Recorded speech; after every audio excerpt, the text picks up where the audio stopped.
আমরা কি কেউ বলতে পারি যে আমি জানি আমি কি? মানে এটা তো ভীষণ কনফিডেন্সের কথা যে আমি জানি আমি কি। আমি তো হেথক্লিফ, আমি কি করে ওর থেকে আলাদা হব?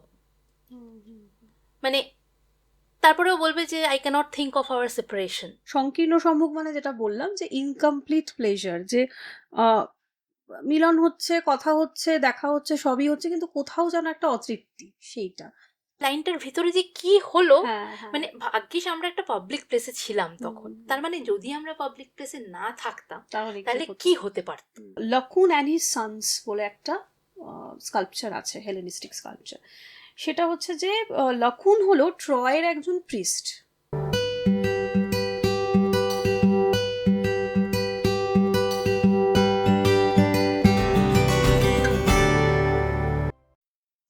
নমস্কার, থার্ড টেক্সট চ্যানেলে আপনাদেরকে স্বাগত। এই চ্যানেলে আমাদের উদ্দেশ্যটা হচ্ছে যে সিনেমা বা সাহিত্য এক একটা পর্বে আমরা ইন্টারন্যাশনাল ফিল্ম হোক, বাংলা সিনেমা হোক, বাংলা বই হোক, ইন্ডিয়ান বই হোক, এক একটা পর্বে আমরা সেইগুলো নিয়ে বিশ্লেষণ করব, আলোচনা করব। মানে একটা খোলামেলা আবহে এগুলো নিয়ে কথা বলা। তো আজকে আমরা এই পর্বে আলোচনা করব যেই সিনেমা নিয়ে, তার নাম হচ্ছে call me by your name. তো ইতিমধ্যে আপনারা যদি সিনেমাটা দেখে থাকেন, তাহলে যেটা সুবিধা যে আপনার যে অভিমতগুলো বা আপনার দেখে যা মনে হয়েছে সেইটা আমাদের আলোচনার সাথে মিলে যেতে পারে। আর যদি আপনি সিনেমাটা না দেখে থাকেন, তাহলে আমাদের আলোচনাটা একটা রেকমেন্ডেশনের মতো, যে আপনি এই কোন আঙ্গিকে আমাদের ভালো লেগেছে সিনেমাটা, সেটা দেখে আপনি সিনেমাটা পরে দেখতে পারেন, ওটিটিতে অ্যাভেলেবেল আছে। তো প্রথমেই যেটা বলার, যে এই সিনেমাটা নিয়ে দর্শকদের মধ্যে আমি দু ধরনের দর্শক দেখেছি। একটা হচ্ছে যে যারা এই সিনেমাটা একেবারে দেখেনি, কিন্তু যারা এটা দেখেছে একবার, তাদের এটা ভীষণ প্রিয় একটা সিনেমা হয়ে গেছে, যেখানে তারা বারবারই, মানে 6 মাস 1 বছর পর বা কিছুদিন পর পরই এই সিনেমাটা দেখতে আমাদের ইচ্ছে করে। তো সেই আলোচনাটা নিয়েই যদি আমরা শুরু করি এই পর্বটা, যে কেন এই সিনেমাটা আমরা বারবার রিভিজিট করতে ভালোবাসি, সেইটা। আহ, এই সিনেমাটার যেটা একটা খুব গুরুত্বপূর্ণ বিষয়, সেটা হচ্ছে যে সিনেমাটা ভীষণ ভিজুয়ালি প্লিজিং। যে যেভাবে সিনেমাটা শুট করা হয়েছে ইটালিতে, ইটালিয়ান কান্ট্রি সাইডে, তো সেইটা আমাদের ভীষণ ভালো লাগে। তো আমি যেটা রবিনা মিত্রকে জিজ্ঞেস করব, যে এই সিনেমাটাতে মানে কেন আমরা, মানে যদি 2-3টে জিনিস বলতে বলে বলে যে কেন আমরা এই সিনেমাটা দেখতে আমাদের ভালো লাগে, সেই পয়েন্টগুলো কি হবে? হ্যাঁ, তো যেটা সম্প্রীতি যেটা বললো, যে সিনেমাটা ভীষণভাবে ভিজুয়ালি প্লিজিং, যেটার সাথে আমি একদম সহমত। ভিজুয়ালি প্লিজিং কোন সেন্সে? ভিজুয়ালি প্লিজিং এই সেন্সে যে এই যে ইটালিয়ান সামার, সামার বলতে যে কোনো ইউরোপিয়ান কান্ট্রিতে আসলে হচ্ছে বসন্ত। কারণ আমাদের একটা ব্যাপার হয় যে সামারটা তো অ্যাকচুয়ালি, আমরা যেহেতু ভারতবর্ষে থাকি, সামার আমাদের কাছে ভীষণ একটা ভ্যাপসা প্যাচপ্যাচে একটা গরম গ্রীষ্মকাল একদমই পছন্দ না আমাদের। কিন্তু যদি আমরা ইউরোপিয়ান লিটারেচারের দিকে যাই, আমরা দেখব প্রত্যেকটা বার সব সাহিত্যিকরা, কবি হোক, সাহিত্যিক, কথা সাহিত্যিক, সবাই সামারকে ভীষণভাবে প্রেজ করেছে বারবার। তাহলে আমাদের ওই জায়গাটাতে একটা ডিকটমি তৈরি হয় যে কেন গ্রীষ্মকাল নিয়ে এত এত কথা কিসের? এটা তো কখনো কখনো বোধহয় আমাদের ভীষণ অবাকও লাগে, যে গ্রীষ্মকাল মানেই তো আমরা ঘামছি, মানে হ্যাঁ, ভীষণ হ্যাঁ, একটা মানে একেবারেই ভালো এক্সপিরিয়েন্স নয়। নয়। তাহলে এখানে সেটা হ্যাঁ, কিভাবে আলাদা? এবার ব্যাপারটা হচ্ছে আমাদেরকে বুঝতে হবে যে ইউরোপে সামার তো খুব স্বল্পস্থায়ী, ক্ষণস্থায়ী। তো সামারটাই হচ্ছে বসন্ত। সেই জন্য ইটালির সামার, এই সামারটা কিন্তু সামার নয় একদমই। আমরা যদি এটাকে ভারতবর্ষের সামারের সাথে তুলনা করি, তাহলে আমরা প্রচণ্ড ভুল করব। এটা হচ্ছে ইউরোপের বসন্তকাল। এবং ইউরোপিয়ান যে কান্ট্রিগুলোতে বসন্ত ভীষণ ক্ষণস্থায়ী, কারণ কি বেশিরভাগ সময়টা ওদের ওদের যে ওয়েদার যেভাবে যায় আর কি, তো ওই আমরা দেখবো যে বেশিরভাগ সময় ওদের মেঘলা থাকে। সারা বছরে একটা মেঘলা ওয়েদারের মধ্যে ওদের কাটাতে হয়। তো ওই যে সূর্য উঠছে চারিদিকে, সূর্যালোক ঝকঝক করছে, নীল আকাশ, সেই সূর্যের আলোতে ক্ষেত, গাছপালা এগুলো সব জলজল করছে, এই যে সিনিক বিউটি, এইটা আচ্ছা, তাহলে আমরা এরকম কি বলতে পারি যে ধরো দুর্গাপুজোর পরে আমাদের এখানে একটা যেরকম অবস্থা হয় মানে হ্যাঁ, ঘুমন্ত, হ্যাঁ, যে আমরা শীতটা পুরোপুরি আসেনি কিন্তু হ্যাঁ, একটা হালকা আমেজ আছে এবং আমাদের ঘুরে বেড়াতে ভালো লাগে, তখন আমরা গ্রামের দিকে ঘুরতে যাই। এক্স্যাক্টলি তো সেই রকম সেই একটা রকম একটা ব্যাপার। হুম, এবার যখন আমরা এই সিনেমাটার কথা বলছি, call me by your name, এখানে আমরা দেখছি যে গোটা সিনেমা জুড়ে এমন এমন ফ্রেমস দেখানো হচ্ছে, অনেক সময় স্টিল ফ্রেমস, এমন এমন ফ্রেমস দেখানো হচ্ছে যেই ফ্রেমগুলোতে কিন্তু কোনো মানুষ নেই, শুধুমাত্র প্রকৃতিকে দেখাচ্ছে।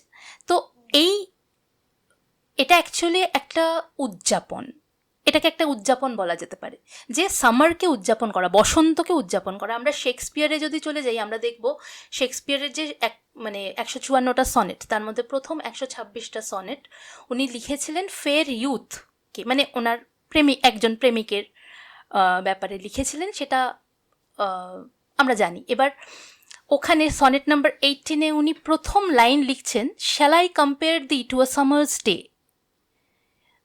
দাও art more lovely and more temperate. মানে প্রেমিককে তুলনা করছে একটা সামার্স ডের সঙ্গে। আমাদের শুনলে ভীষণ অবাক লাগবে যে সামার্স ডে কেন, ওয়াই নট স্প্রিং ডে। আচ্ছা, আমাদের বাংলা সাহিত্যে গরমকালকে নিয়ে তো এরকম রোমান্টিসাইজ বা রোমান্টিসিজম তো আমরা দেখি কি? না, মানে দেখি না। শীতকাল কবে আসবে সুপর্ণা, হ্যাঁ, গরমকাল কবে আসবে সুপর্ণা তো কখনো কোনোদিন, বলে না, তো হ্যাঁ, সেইটা একটা সেইটা, অদ্ভুত। হ্যাঁ, হ্যাঁ। আর এইটা এর কারণটাই হচ্ছে ওই যে summer's day, shall I compare thee to a summer's day, তার মানে সামার্স ডে নিশ্চয়ই খুব বিউটিফুল, খুব সুন্দর, সেই জন্যই প্রেমিককে তুলনা করছে সামার্স ডের সাথে। এবার এই সামারটা হচ্ছে বসন্ত, এটা আমাদেরকে মনে রাখতে হবে। এবার তার মানে কল মি বাই ইয়োর নেমে একটা ইতালীয় বসন্তকে দেখানো হচ্ছে, বসন্তকালকে ধরা হচ্ছে ক্যামেরায়, এবং সেইটা এমনভাবে ধরা হচ্ছে যেটা আমাদের কাছে ভীষণভাবে ভিজুয়ালি প্লিজিং। আমাদের এমন সব দৃশ্য দেখানো হচ্ছে যে দৃশ্যগুলোতে মানুষের দরকারই নেই, মানে দৃশ্যগুলোই একটা গল্প বলছে যেন, এরকম একটা সুন্দর, মানে আমরা যদি কালার চার্টটাকেও দেখি, কালার প্যালেটটাকেও দেখি, তাহলে আমরা দেখব এমন সুন্দর কালার প্যালেট, এত ভাইব্রেন্ট, এত মানে ওইটা দেখেই কিন্তু আমাদের মনে একটা আনন্দের স্ফুরণ তৈরি হয়, একটা প্রেমের স্ফুরণ তৈরি হয়। তো এইখানে, আচ্ছা, এবার আরেকটা জিনিস যেটা খুব ভীষণভাবে আমার কাছে ইন্টারেস্টিং লেগেছিল সিনেমাটা দেখতে দেখতে, সেটা হচ্ছে যে এই এই যে বসন্ত, বসন্ত তো ইউরোপে ভীষণ ক্ষণস্থায়ী। এবার আমরা যদি কল মি বাই ইয়োর নেমটা আসলে কিসের সিনেমা, একজন যুবক এবং একজন কিশোরের প্রেমের একটা গল্প, এবং কিন্তু আমরা দেখি সিনেমার শেষে গিয়ে যে এই গল্পটা একটা চিরস্থায়ী জায়গায় কিন্তু যাচ্ছে না, গল্পটা কিন্তু একটা জায়গায় গিয়ে শেষ হয়ে যাচ্ছে। সে যদিও এখানে বই আর সিনেমার মধ্যে একটু পার্থক্য আছে, সেটাতে আমরা পরে আসবো, কিন্তু সিনেমাটা এখন ফোকাস করছি, যে সিনেমাটাতে আমরা দেখছি যে একটা সময়ে গিয়ে ওদের যে সম্পর্কটা, যেটা আস্তে আস্তে গাঢ় হয়েছে একদম, মানে যেটাকে আমরা বলি কুড়ির থেকে ফুল হয়ে ফুটেছে, সেইটা আবার কিন্তু সেই ফুল বন্ধ হয়ে যাচ্ছে, এবং আস্তে আস্তে এই সম্পর্কটা একটা মানে সমাপ্তি পাচ্ছে না। তো এইখানে সামারের সাথে কিন্তু খুব মিল আছে, ইতালীয় বসন্তের সাথে খুব মিল আছে। এত যে সুন্দর একটা সময়, এত যে উদযাপনের সময়, একটা উৎসব মতন আমরা ভিজুয়ালি দেখতে পাচ্ছি, কিন্তু সেটা একটা সময় গিয়ে শেষ হয়ে যাচ্ছে। তারপরে উইন্টার আসছে, সেই সেই দৃশ্য আমাদেরকে দেখিয়েছেন পরিচালক, এবং সেই উইন্টার যে এলো তার সাথে সাথে সম্পর্কটাও শেষ হয়ে গেল। তো এইখানে কিন্তু দুটো জায়গায়, মানে দুটো জিনিস একসাথে গিয়ে মিলে গেল, মানে সামারটা অ্যাকচুয়ালি ওদের দুজনের একটা খুব ফ্রুটফুল টাইম, মানে ফ্রুটফুল টাইম অফ লাভ বলা যেতে পারে। তো এই জায়গাটা আমার ভীষণ ইন্টারেস্টিং মনে হয়েছে, আমার ওই প্যারালালটা আমি খুঁজে পেয়েছি আর কি। আমার এটাও মনে হয়েছে যে এই সিনেমাটাতে তুমি যেমন বললে যে সাইলেন্স আর স্টিলনেস, এইটার একটা খুব বড় জায়গা আছে, যে সব সময় যে সবাই সংলাপ বলছে বা সবাইকে দেখানো হচ্ছে সেটা কিন্তু নয়। না, এবং যেটা আমরা ভারতীয় সিনেমায় অনেক সময় কিন্তু দেখি না, মানে মেইন স্ট্রিম ভারতীয় মুভিতে তো দেখতেই পাই না, যে কখনো কখনো দেখবে কিচেনটা দেখাচ্ছে, হ্যাঁ, বাথরুমটা দেখাচ্ছে, ওদের ব্যবহার্য জিনিসগুলো এমনি ছড়িয়ে ছিটিয়ে আছে সেইটা দেখাচ্ছে, কিন্তু ওগুলোও তো এক একটা গল্প বলছে। এক্স্যাক্টলি, ওগুলো এক একটা সিম্বল হিসেবে একদম প্লেস একদম। করেছেন তো সেইটা এই যে স্টিলনেস আর সাইলেন্স, এই দুটোর যে একটা মেলবন্ধন আমরা সিনেমাটাতে দেখতে পাই। আর একটা যেটা আমার খুব মনে হয়েছে যে ইটালির তো খুব যেগুলো খুব মানে বিখ্যাত জায়গা, যেগুলো খুব ক্রাউডেড প্লেস, সেগুলোকেও তো সাধারণত সেগুলোকেই তো সিনেমার জায়গা হিসেবে চুজ হ্যাঁ, করা চুজ হয়, করা হয়। রোম হোক বা হ্যাঁ, ইত্যাদি হোক। কিন্তু সেটা কিন্তু করেনি। না, এমন এমন ক্রেমা, আরো যে সমস্ত মানে ইটালিয়ান কান্ট্রি সাইড শুধু নয়, ইটালির যেই সমস্ত, আনপপুলার যে হ্যাঁ, জায়গাগুলো। মানে আমরা এখন দেখবে এই জেনজিরা একটা টার্ম ইউজ করে হিডেন জেম। হ্যাঁ, হিডেন হ্যাঁ, জেম। তো ওই রকম যে খুব অফবিট বা অফবিট কথাটাও এখন খুব উঠেছে, হ্যাঁ, যে ঘুরতে যাব দার্জিলিং যাব না, আমি কার্শিয়াং এর কোনো একটা ছোট অফবিট গ্রামে যাই। ডেস্টিনেশনে। তো ওই রকম ভাবে যে এমন ছোট ছোট, আমার মনে হয় যেহেতু যিনি পরিচালক তিনিও তো মানে ইটালিরই বাসিন্দা, তাই জন্য ওই খোঁজটা বোধহয় খুব সুবিধাই হয়েছে যে কোন কোন এমন জায়গায় করা যায় which actually represent Italy in a very different way. মানে রোম এক্স্যাক্টলি। বা ক্রাউডেড প্লেস বা যেখানে সবাই গিয়ে সমবেত হয় সেরম জায়গায় না, একটু মানে গ্রাম যেটাকে বলে সেই সমস্ত জায়গায়। তো আরেকটা যেটা আমার খুব ভালো লেগেছে যে মানে আমার মনে হয়েছে যে ইটালিয়ান কান্ট্রি সাইডটাতে একটা না ভীষণ, মানে এই সিনেমায় যেভাবে সেটা প্রতিফলন হয়েছে, যে একটা সেন্সারি এক্সপিরিয়েন্সও বটে। মানে অডিও ভিজুয়ালের ব্যাপার তো আছেই, সিনেমা মানেই সেটা অডিও ভিজুয়াল, কিন্তু তাছাড়াও মানে দেখবে যে অনেক জায়গায় ফুল দেখাচ্ছে বা কোনো একটা কোনো একটা মৌমাছি, অনেক জায়গায় আছে সাইকেল নিয়ে এলিও আর অলিভার যাচ্ছে এবং সেখানে ঝিঝি পোকার ডাক একটা, এক্স্যাক্টলি। এবং সকালবেলা সকালবেলা ঝিঝি পোকার ডাক, কারণ যেহেতু পাশে প্রচুর গাছপালা হ্যাঁ, এবং বন জঙ্গল। তো এই যে ছোট ঝিঝি পোকার ডাক, তার সাথে পাখির ডাক, কোথাও একটা মাছ নিয়ে এসে এলিওকে দেখাচ্ছে, তো মাছটাও যে এরকম মুখটা এরকম এরকম হ্যাঁ, বন্ধ আর খুলছে সেটারও একটা সাউন্ড। হ্যাঁ, তো এই যে মানে not only the human dialogue but also these little details. আর সেন্সারি কেন বলছি, কারণ একটা স্পর্শ গন্ধেরও ব্যাপার আছে। মানে আমার মনে হয়েছে যে যখন এই পিচটা দেখাচ্ছে বা যখন এই ফিশটা দেখাচ্ছে, হ্যাঁ, যে তখন ওটা দেখার সাথে সাথে আমরা তার গন্ধটাও হ্যাঁ মনে হতে মনে পারি। হচ্ছে যে একটা হ্যাঁ, ভীষণ মানে অ্যাজ ইফ ওই এই সিনেমাটা এমন ভাবেই করা, মানে আমার কেমন যেন মনে হয় যে আমি ইটালিয়ান কান্ট্রি সাইডেই পুরোপুরি এক্স্যাক্টলি। পৌঁছে গেছি। এই যে একটা সেন্সারি একটা এক্সপিরিয়েন্স, একটা ইমার্সিভ এক্সপিরিয়েন্স প্রোভাইড করা, সেইটা আমার মনে হয় যে শুধু কিন্তু গল্পের জন্য আমরা সিনেমাটা দেখছি না, আমরা কোথাও ওই পুরো একটা হ্যাঁ, এক্সপিরিয়েন্স ওটাকে করবার জন্য, এক্সপিরিয়েন্স করার জন্য। সেজন্য আমরা এক্স্যাক্টলি। বোধহয় সিনেমাটা বারবার দেখতে পছন্দ করি। আচ্ছা, তো সেন্সারি এক্সপিরিয়েন্স বা ভিজুয়াল প্লিজিং এর বিষয়টা তো আছেই, কিন্তু তার সাথে আমি যদি বলি যেটা না বলে call me by your name নিয়ে কথাই বলা যাবে না, সেটা হচ্ছে দ্য মিউজিক। হ্যাঁ, যে ব্যাকগ্রাউন্ড মিউজিক, গান তো আছেই, প্রচুর গানও আছে, কিন্তু তার সাথে যে আবহ সঙ্গীত, সেইটার যে একটা ভূমিকা, মানে এরকমও হয় আমাদের প্লেলিস্টে যে মানে call me by your name মানে সিনেমাটার গান আমি এমনিই শুনছি, মানে বিভিন্ন অ্যাপ থেকে নামিয়ে এমনিই শুনছি সেটা। তো এই যে গানের একটা ভূমিকা সিনেমাটাতে বা আবহ সঙ্গীতের যে ভূমিকা, সেটা নিয়ে একটু যদি তাহলে বলেন। হ্যাঁ, আহ, আমার মনে হয় এই সিনেমাটাতে যে মিউজিক ব্যবহার করা হয়েছে, আবহ সঙ্গীত ব্যবহার করা হয়েছে, সেটা ঠিক শুধুমাত্র আবহ সঙ্গীত নয়। মানে ওটা একটা, ওই মিউজিকের, এই সিনেমাটাতে মিউজিক নিজেই একটা চরিত্র। মানে আচ্ছা। এই সিনেমাটা মিউজিককে এতটাই গুরুত্ব দিয়েছে, এবং এটা কিন্তু আসছে বইটার থেকেই। কারণ কি বইটা মানে অরিজিনাল যে টেক্সটটা কল মি বাই ইওর নেমে, সেই টেক্সটটাতেই কিন্তু মিউজিক একটা ভীষণ ইম্পর্ট্যান্ট এলিমেন্ট। তো সেটাকেই আমরা দেখতে পাচ্ছি সিনেমাতেও। এবং সিনেমাতে আমরা দেখছি যে কিছু কিছু দৃশ্য আছে এমন, যেরকম এলিও আর অলিভারের একটা পিয়ানোর দৃশ্য। ওটা খুব ফেমাস দৃশ্য এবং মানে প্রত্যেকের পছন্দের দৃশ্য, যারা যারা এই সিনেমাটাতে দেখেছে। কেন এই দৃশ্যটা সবার এত পছন্দের? তার কারণ এই দৃশ্যটা আসলে একটা একটা ফ্লার্টিং উইথ মিউজিক। মানে আচ্ছা। দিস ইজ ও, মানে এলিও অলিভারের সাথে ফ্লার্ট করছে, কিন্তু সেই ফ্লার্ট করার ল্যাঙ্গুয়েজটা কি, সেটা মিউজিক। নর্মাল আমরা যেভাবে ফ্লার্ট করা ব্যাপারটাকে আমরা যেটা বুঝি, সেই সেখান থেকে একদম সরে এসে একদম সেটাকে একটা অন্যরকম রূপ দেওয়া। কি দৃশ্যটাতে কি দেখানো হচ্ছে, যে এলিও একটা একটা গিটারে একটা ও টিউন বাজিয়েছে, যেটা অলিভারের খুব পছন্দ হয়েছে, এবং অলিভার বলছে যে এটা আরেকবার বাজাও। তো এলিও ঘরে গিয়ে টিউনটা পিয়ানোতে বাজায়, এবং পিয়ানোতে যেই টিউনটা বাজায় সেটা আগে যেই টিউনটা বাজিয়েছিল সেটার সাথে মেলে না, কিছুটা ডিফারেন্স থাকে। তো অলিভার বলে যে তুমি বাইরে যেটা বাজিয়েছিলে সেইটা বাজাও। ও আবার বাজায়, কিন্তু আবার সেটাকে একটুখানি চেঞ্জ করে দেয়। তো অলিভার বলছে যে তুমি এবারও ঠিক করে বাজালে না।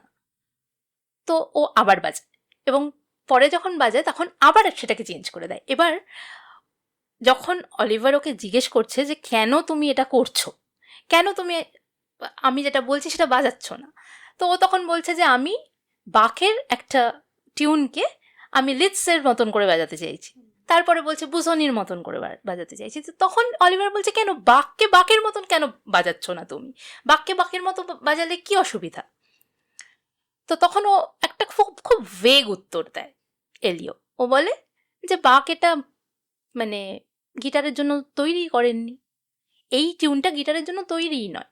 তো তখন আমরা দেখি একটা মুডের শিফট, অলিভার কিছুটা অসন্তুষ্ট হয়ে বেরিয়ে যাচ্ছে, এবং ঠিক তখনই একদম অরিজিনাল যেই মিউজিকটা অলিভার শুনতে চাইছে সেইটা এলিও বাজাচ্ছে। এই পুরো ঘটনাটার মধ্যে একটা তরঙ্গ আছে না, যে উঠছে নামছে উঠছে নামছে উঠছে নামছে, এক যেন ফ্লার্ট করছে, ধরি মাছ নাচুইস পানি, মানে যাচ্ছি পিছিয়ে যাচ্ছি যাচ্ছি পিছিয়ে যাচ্ছি সমুদ্রের ঢেউয়ের মতন। এই ফ্লার্টিংয়ের যে এই ল্যাঙ্গুয়েজটা যেটা উনি মিউজিকের মাধ্যমে এনেছেন, দিস ইজ আই থিঙ্ক মানে আমি অন্য কোনো সিনেমায় এটা দেখিনি, মানে এটা আমার কাছে ভীষণ নিউ, মানে একদম নতুন এক্সপিরিয়েন্স।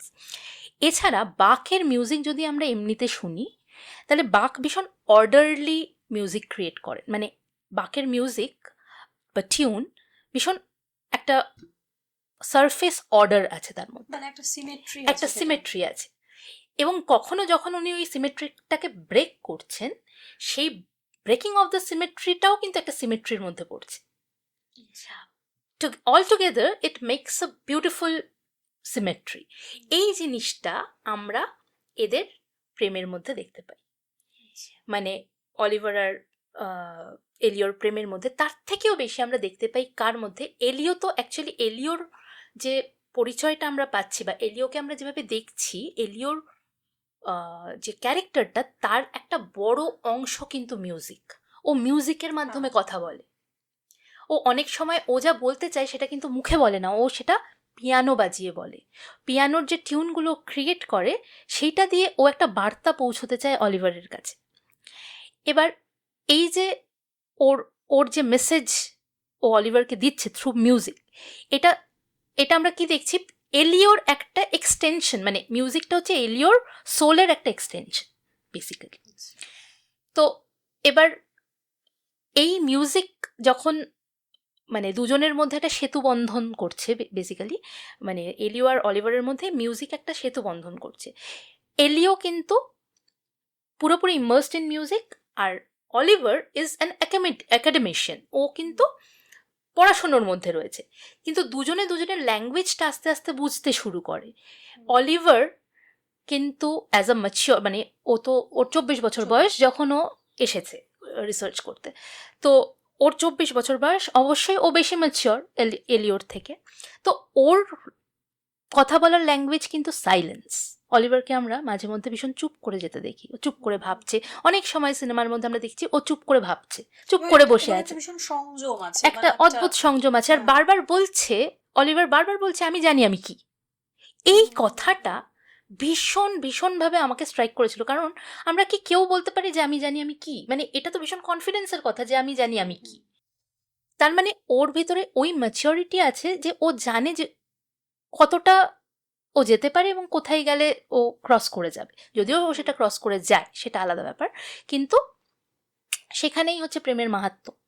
তো এবার অলিভারের ল্যাঙ্গুয়েজটা হচ্ছে সাইলেন্স, ও অনেক সময় সাইলেন্সের মধ্যে দিয়ে কথা বলে। আর এলিওর ল্যাঙ্গুয়েজ কি মিউজিক। ও অলিভারের সাথে যেহেতু ও ওই সাইলেন্সটাকে ধরতে পারে না অনেক সময়, যেহেতু ও ওর থেকে অনেক বড়, ও ওর থেকে অনেক বেশি বোঝে। তো আর এলিওর মধ্যে আমরা কিন্তু একটা রেস্টলেসনেস সবসময় দেখতে পাই, একটা সবসময় ওই যে বাকের মিউজিকের যেরকম ওঠানামা ওঠানামা ওঠানামা, সেরকম একটা রেস্টলেসনেস ওর ভিতরে চলছে। আর এই বাকের মিউজিকের মজাটা হচ্ছে বাইরে থেকে ভীষণ সিমেট্রিক্যাল, কিন্তু আমরা যদি মিউজিকটাকে অ্যানালাইজ করি তাহলে দেখতে পাবো ও কিন্তু বারবার নিজের স্ট্রেনগুলোকে তুলছে আর ভাঙছে, তুলছে আর ভাঙছে, just like the character of Elio. ওকে বাইরে থেকে মানে সিনেমাটাতে দেখাও ভীষণ ক্যাজুয়াল, ও কিছুই পাত্তা দিচ্ছে না, মানে নাথিং সো সিরিয়াস, কিন্তু আমরা কিন্তু ডিরেক্টর এমনভাবে আমাদেরকে দেখায় এলিওর ক্যারেক্টারটা, আমরা কিন্তু ওর নিচের লেয়ারটাকে ধরতে পারি। ওর ভিতরে যে একটা রেস্টলেসনেস সবসময় চলছে, সবসময় ও চাইছে যে এলিও আমার কাছাকাছি থাকুক, আমি কিভাবে এলিওর এই সরি অলিভারের কাছে আমি কিভাবে পৌঁছবো, বা অলিভারের সাথে আমি কিভাবে কমিউনিকেট করব, সেইটা বাইরের কেউ বুঝতে পারছে না, কিন্তু দ্যাট রেস্টলেসনেস ইজ দেয়ার, সেটা কিন্তু দর্শক খুব ভালো করে বুঝতে পারছে। সো এই জায়গায় এই সিনেমাটায় মিউজিক একটা দুর্দান্ত রোল প্লে করেছে বলে আমার মনে হয়। এই প্রসঙ্গে মানে এই যে এলিও আর অলিভারের যে প্রেমের সম্পর্কটা, এটা নিয়ে যদি একটু বলতে হয়, মানে মিউজিক তো তার একটা রূপ আছেই। ইটালিয়ান সামার যেভাবে দেখাচ্ছে সেটাও প্রতিফলিত হচ্ছে ওদের প্রেমের সম্পর্কটাতে। কিন্তু আমার একটা এটাতে নিজের একটা ইন্টারপ্রিটেশন আছে। সেটা হচ্ছে যে আহ, মানে এটা কোইন্সিডেন্টালি কি হয়েছিল, যে যখন call me by your name আমি প্রথমবার দেখি, 2017-তে এটা রিলিজ করেছে, কিন্তু আমি 2017-তে সম্ভবত দেখিনি, আমি তার 2-3 বছর পর দেখেছি। তো এই সিনেমাটা আমি যখন দেখছি তার ঠিক সেই তার আগেই আমার যখন গবেষণা চলছিল, তখন আমি বৈষ্ণব পদাবলিতে প্রেমের যে রূপ বা প্রেমের যে প্রতিফলন সেটা নিয়ে আমি পড়াশোনা করছিলাম। যে আহ, সুকুমার সেন, যিনি আমাদের ইন্ডিয়ান লিঙ্গুইস্ট বলা হয় বা ভাষা তত্ত্ববিদ আমাদের বাংলার, ওনার সুকুমার সেন বা হচ্ছে যে সুনীতি কুমার চট্টোপাধ্যায়, ওনাদের মানে ওনারা তো বৈষ্ণব পদাবলীটা নিয়ে বিস্তারিত গবেষণা করেছেন। তো সেগুলো আমি পড়ছিলাম যে সেখানে কি করে প্রেমের যে ভাগগুলো, যে পর্বগুলো পর্বগুলো, মানে আসলে ব্যাপারটা হচ্ছে যে এই যে আমাদের ভারতে বা আমাদের শাস্ত্রে যে একটা রসশাস্ত্র বলে যে ব্যাপার আছে, মানে রসকে যদি আমি ইংরেজিতে ট্রান্সলেট করি তাহলে অ্যাস্থেটিক, যেটাকে আর কি বলে অ্যাস্থেটিক, মানে অভিনব গুপ্তের যে রসশাস্ত্র। তো সেখানে বিভিন্ন রসের মধ্যে একটা রস হচ্ছে শৃঙ্গার রস। এবার শৃঙ্গার রসকে প্রেম যৌনতা দুটোই কিন্তু বলতে হবে, মানে শুধু প্রেম যৌনতা ছাড়া ওরকম কিন্তু ব্যাপার না এটা। তো শৃঙ্গার রস যেটা, সেইটা কিন্তু বৈষ্ণব পদাবলীর একটা খুব প্রধান এলিমেন্ট। মানে বৈষ্ণব পদাবলীতে প্রেমটা যেভাবে রাধা কৃষ্ণের প্রেম যেভাবে দেখানো হচ্ছে, তো সেখানে এই শৃঙ্গার রসের আবার বিভিন্ন ফেজ আছে, বিভিন্ন আলাদা আলাদা পর্ব আছে। মানে যেটা বৈষ্ণব পদাবলীতে কবিরা যখন, মানে বৈষ্ণব পদাবলী মানে যে যিনি বৈষ্ণব এবং যিনি কবিতা লিখছেন, পদ লিখছেন, তারাই বৈষ্ণব পদাবলীর কবি। তো সেই প্রত্যেকটা মানে এবং আর্লিয়েস্ট ফর্ম অফ বৈষ্ণব পদাবলী মানে বৈষ্ণব সাহিত্য বলা যেতে পারে জয়দেবের গীত গোবিন্দ। হুম।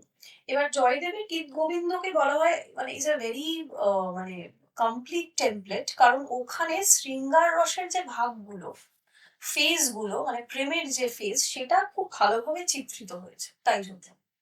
এবার সেই স্টেজ গুলো আমি যখন পড়ছি, ঠিক তারপরেই আমি call me by your name সিনেমাটা দেখেছি।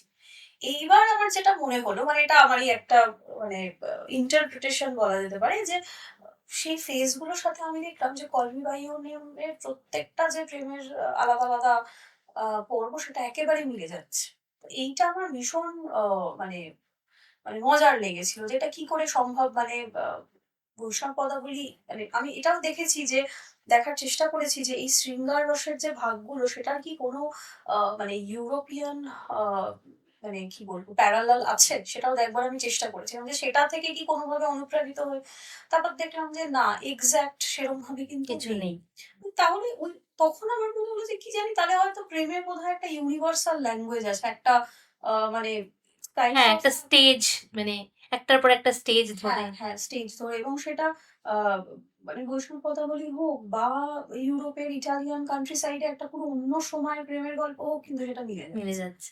তো ওইটা একটু যদি আমি ধরে ধরে বলি, যে সুকুমার সেন যে ভাগগুলো বলেছেন, ওনার বইটার নাম হচ্ছে history of Brajabuli literature, being a study of Vaishnava lyric poetry and poets of Bengal. এটা মানে যারাই বাংলা সাহিত্য নিয়ে কাজ করে, যারা ইতিহাসেও মানে ওই মধ্যযুগীয় ইতিহাস, বাংলার ইতিহাস নিয়ে কাজ করে, তারা মোটামুটি এইটাকে একদম কাল্ট টেক্সট হিসেবে গণ্য করে। তো ওখানে বলছে যে আহ, শৃঙ্গারা বা রাধাকৃষ্ণের প্রেমের প্রথম ভাগটা হচ্ছে পূর্বরাগ। পূর্বরাগ মানে হচ্ছে যে প্রেমটাকে কনফেস করার আগে যখন প্রেমিক প্রেমিকার মধ্যে একটা ইনিশিয়াল একটা ফন্ডনেস, একটা ভালো লাগা এবং সেটা বলতে পারছে না একে অপরকে। একটা কিউরিসিটি আছে একে অপরের প্রতি, একটা কৌতূহল। জানার। হ্যাঁ, হুম। যে ও কি আমাকে তাহলে পছন্দ করে? সেটা একটু ভাবে, ভাবে বোঝার চেষ্টা। এইটা হচ্ছে পূর্বরাগ, যে একদম ১ম। ২য় মানে এই ফেজটা পূর্বরাগে বেসিক্যালি সাইনে কথা হচ্ছে, মানে হ্যাঁ, যে মানে আমি সাংকেতিক ব্যাপার। হ্যাঁ, যে আমি বোঝার চেষ্টা করছি যে আমাকে কি উল্টো দিকের যে সেও কি একইভাবে আমার যে ফিলিংসটা আছে তারও কি হ্যাঁ। আছে? এইরকম। এবং একটা উত্তেজনা, একটা তার মধ্যে কৌতূহল তৈরি হচ্ছে। ২য় ফেজটা হচ্ছে মান। মান মানে এখানে অভিমানের কথা বলা হচ্ছে, যেখানে কোথাও যেন একটা মানে আমার মনে হচ্ছে আমি তাকে বুঝিয়ে ফেলেছি আমার প্রেমটা। এবং তারপরেও হয়তো সে কোনোভাবে আমার সাথে কথা বলছে না বা আমার সাথে রেসিপ্রোকেট করছে না। রেসিপ্রোকেট করছে না, এবং আমার তখন একটা অভিমান, একটা হুম। মান অভিমানের পালা চলছে। এটা হচ্ছে 2nd ফেজ। ৩ নম্বরটা হচ্ছে অনুরাগ। অনুরাগে হচ্ছে যে একটা কমপ্লিট মানে একটা হ্যাপি টাইম দ্যাট বোথ আর রিকাউন্টিং। যে দুজনে বসে মানে কি বলবো, কথা বলছে, ভালোবাসার কথা, ফিজিক্যাল ইন্টিমেসি ইত্যাদি। ৪ নম্বর ফেজটা হচ্ছে সংকীর্ণ সম্ভোগ। এবার সংকীর্ণ কেন কথাটা? সম্ভোগ মানে হচ্ছে যে pleasure, the pleasure of sexual intimacy. কিন্তু সংকীর্ণ মানে হচ্ছে ন্যারো।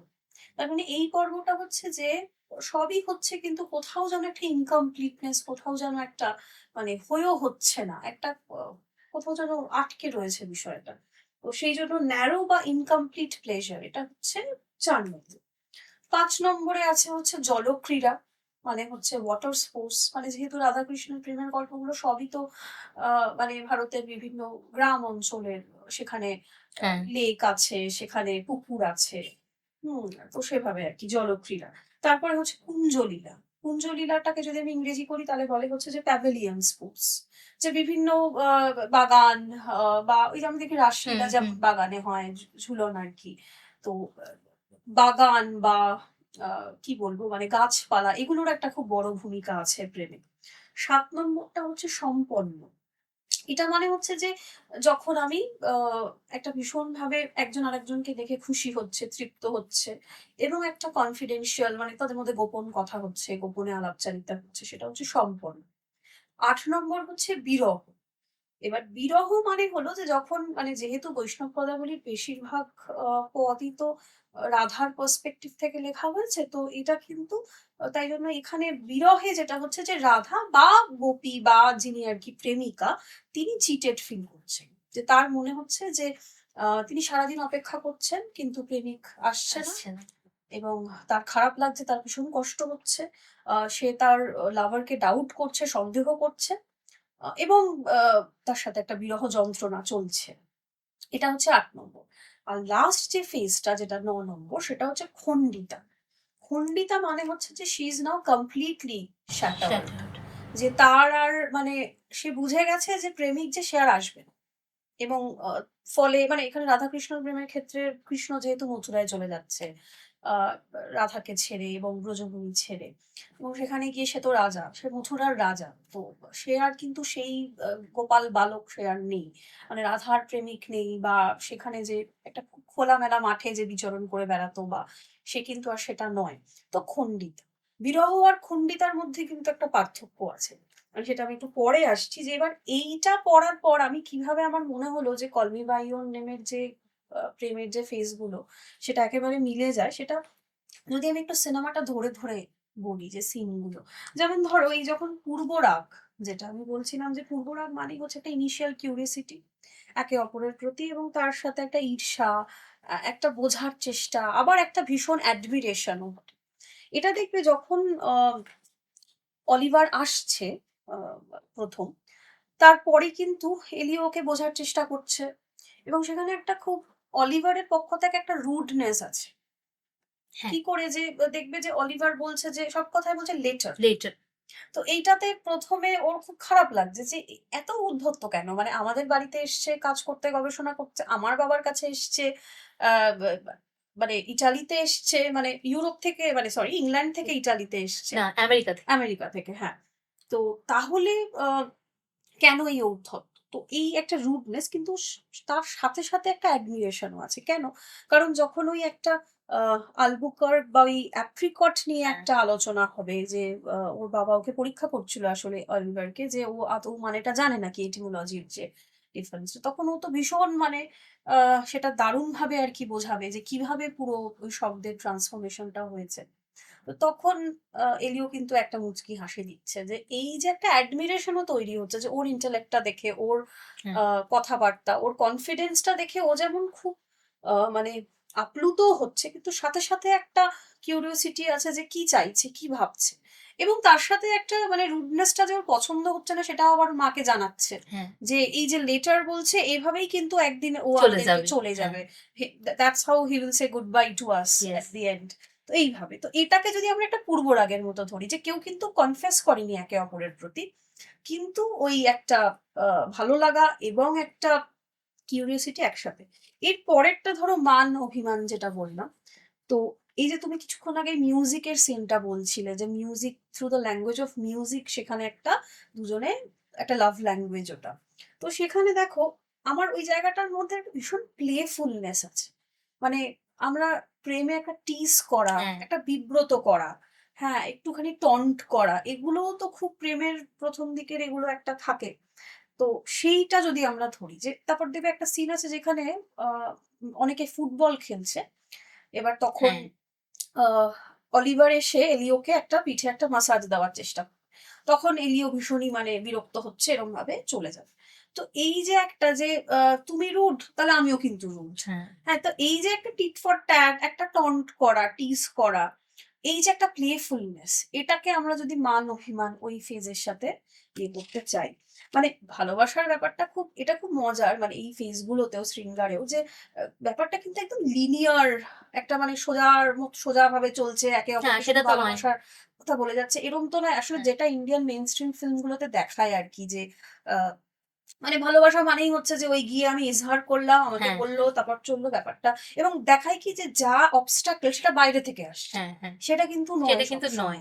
মানে এক্স্যাক্টলি তাই যেরকম কল মি বাই ইওর নেমেও আমরা দেখি যে বাইরের অবস্টাকেল কি খুব বেশি আছে, না, না তোমাদের নিজেদের। আসলে বাইরের অবস্টেকেলই নেই হ্যাঁ, হ্যাঁ। মানে সেইভাবে দেখতে গেলে এই ধরনের মানে এটা যেহেতু একটা গে লাভকে পোট্রে করা হচ্ছে হুম, হুম। এই ক্ষেত্রে কিন্তু সবসময় দেখা যায় যে যেটা অধিকাংশ সিনেমাতে বা লিটারেচারে আমরা দেখি যে একটা অ্যাডাল্ট যারা বা পেরেন্ট যারা সেখান থেকে একটা প্রত্যাখ্যান হ্যাঁ, আসে হ্যাঁ। এখানে কিন্তু সেটা একেবারেই নেই না, বরং ঠিক তার উল্টোটা উল্টোটা। হ্যাঁ, হ্যাঁ। তো সেইভাবেই আমি ভাবছিলাম যে কিন্তু ওই যে প্রেমের যে বিভিন্ন ফেজ গুলো, সেইটা মানে প্রেম ইজ নেভার, মানে লাভ ইজ নেভার লিনিয়ার, সেটা কি সুন্দর করে এই সিনেমাটা পোর্ট্রে করেছে। তো যেটা বলছিলাম যে ওই যদি আমরা ওই টন টিজের জায়গাটাকে মান অভিমান দিই। ৩ নম্বর হচ্ছে অনুরাগ। এবার অনুরাগ মানে বোথ আর চেরিশিং ইচ আদার। তো সেটা তো তারপরে ধরো ও যখন প্রপোজ করছে, এবং প্রপোজটাও খুব ইন্টারেস্টিং, যে প্রপোজে কিন্তু তোমাকে ভালো লাগে এরকম একেবারেই নেই কোনো ওয়ার্ডই নেই, ভালো মানে তোমাকে যে ভালোবাসি হ্যাঁ বা ভালো লাগছে, কিন্তু কোথাও যেন দুজনে বুঝে গেল, হ্যাঁ একজন বললো আরেকজনকে মানে যে ওই সাইলেন্স একটা হ্যাঁ, হ্যাঁ, অসাধারণ আবার রোল প্লে আবার করল সাইলেন্সের একটা ভূমিকা। তো তারপরে অনুরাগের তো প্রচুর সিন আছে, সেটা আর ইয়ে করছি না। তারপরে হচ্ছে সংকীর্ণ সম্ভোগ। সংকীর্ণ সম্ভোগ মানে শৃঙ্গার রসের যে ৪ নম্বরের যে ফেজটা, সেটা হচ্ছে যে সংকীর্ণ সম্ভোগ, মানে যেটা বললাম যে ইনকমপ্লিট প্লেজার, যে আ মিলন হচ্ছে, কথা হচ্ছে, দেখা হচ্ছে, সবই হচ্ছে, কিন্তু কোথাও যেন একটা অতৃপ্তি, সেইটা। তো সেটাও আমরা দেখতে পাই যখন অলিভার আর এলিও সাইকেলে করে যাবে, এবং তারপরে their first kiss in the একটা লন মতো সেই হ্যাঁ একটা জায়গাটাতে। মেডোতে হ্যাঁ, তো সেখানেও একটা কিন্তু ইনকমপ্লিটনেস, একটা অতৃপ্তি আছে। তারপরের ফেজটা হচ্ছে জলক্রীড়া, শৃঙ্গার।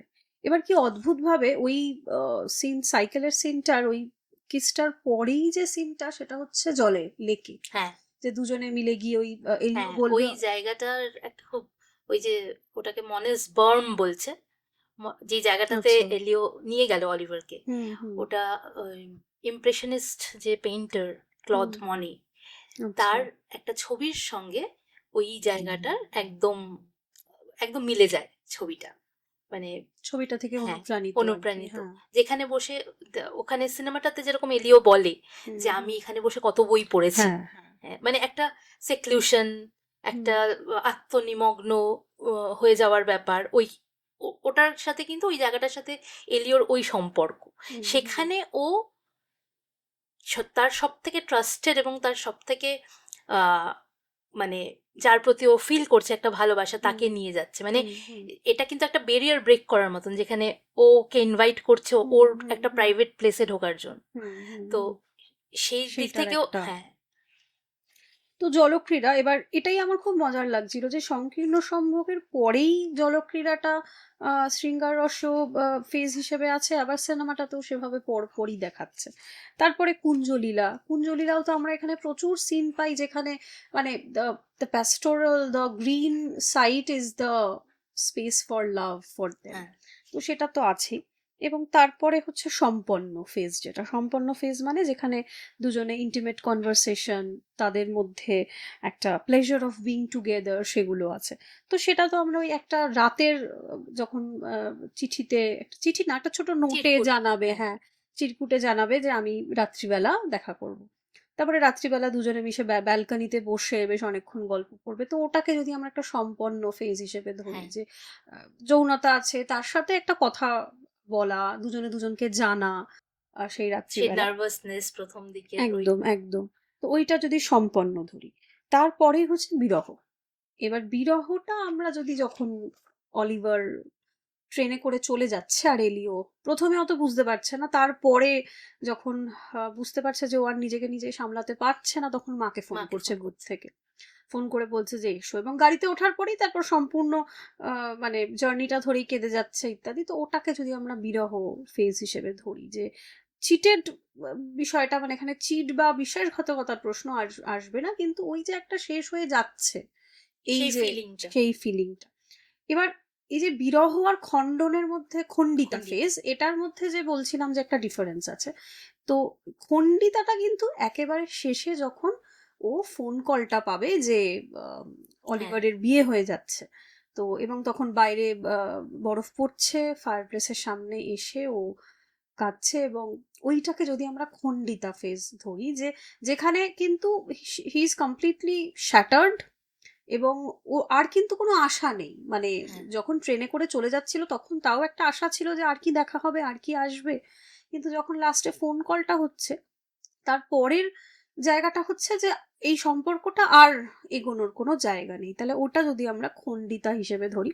এবং এখানে আরেকটা যেটা খুব ইন্টারেস্টিং, যে যেটা নিয়ে call me by your name নিয়ে যখনই কথা বলা হয় তখনই কিন্তু ওটা একেবারেই বলা হয়ে থাকে যে এতক্ষণ ধরে কাঁদছে সেইটা কেন, মানে শেষের যখন ওই নামগুলো দেখাচ্ছে যারা আর কি অভিনয় করেছেন ইত্যাদি, তো প্রায় 4-5 মিনিট ধরে কেন ফোকাসে রেখে দিল ডিরেক্টর কান্নাটাকে, এটা নিয়ে তো একটা কথা বলা হয়।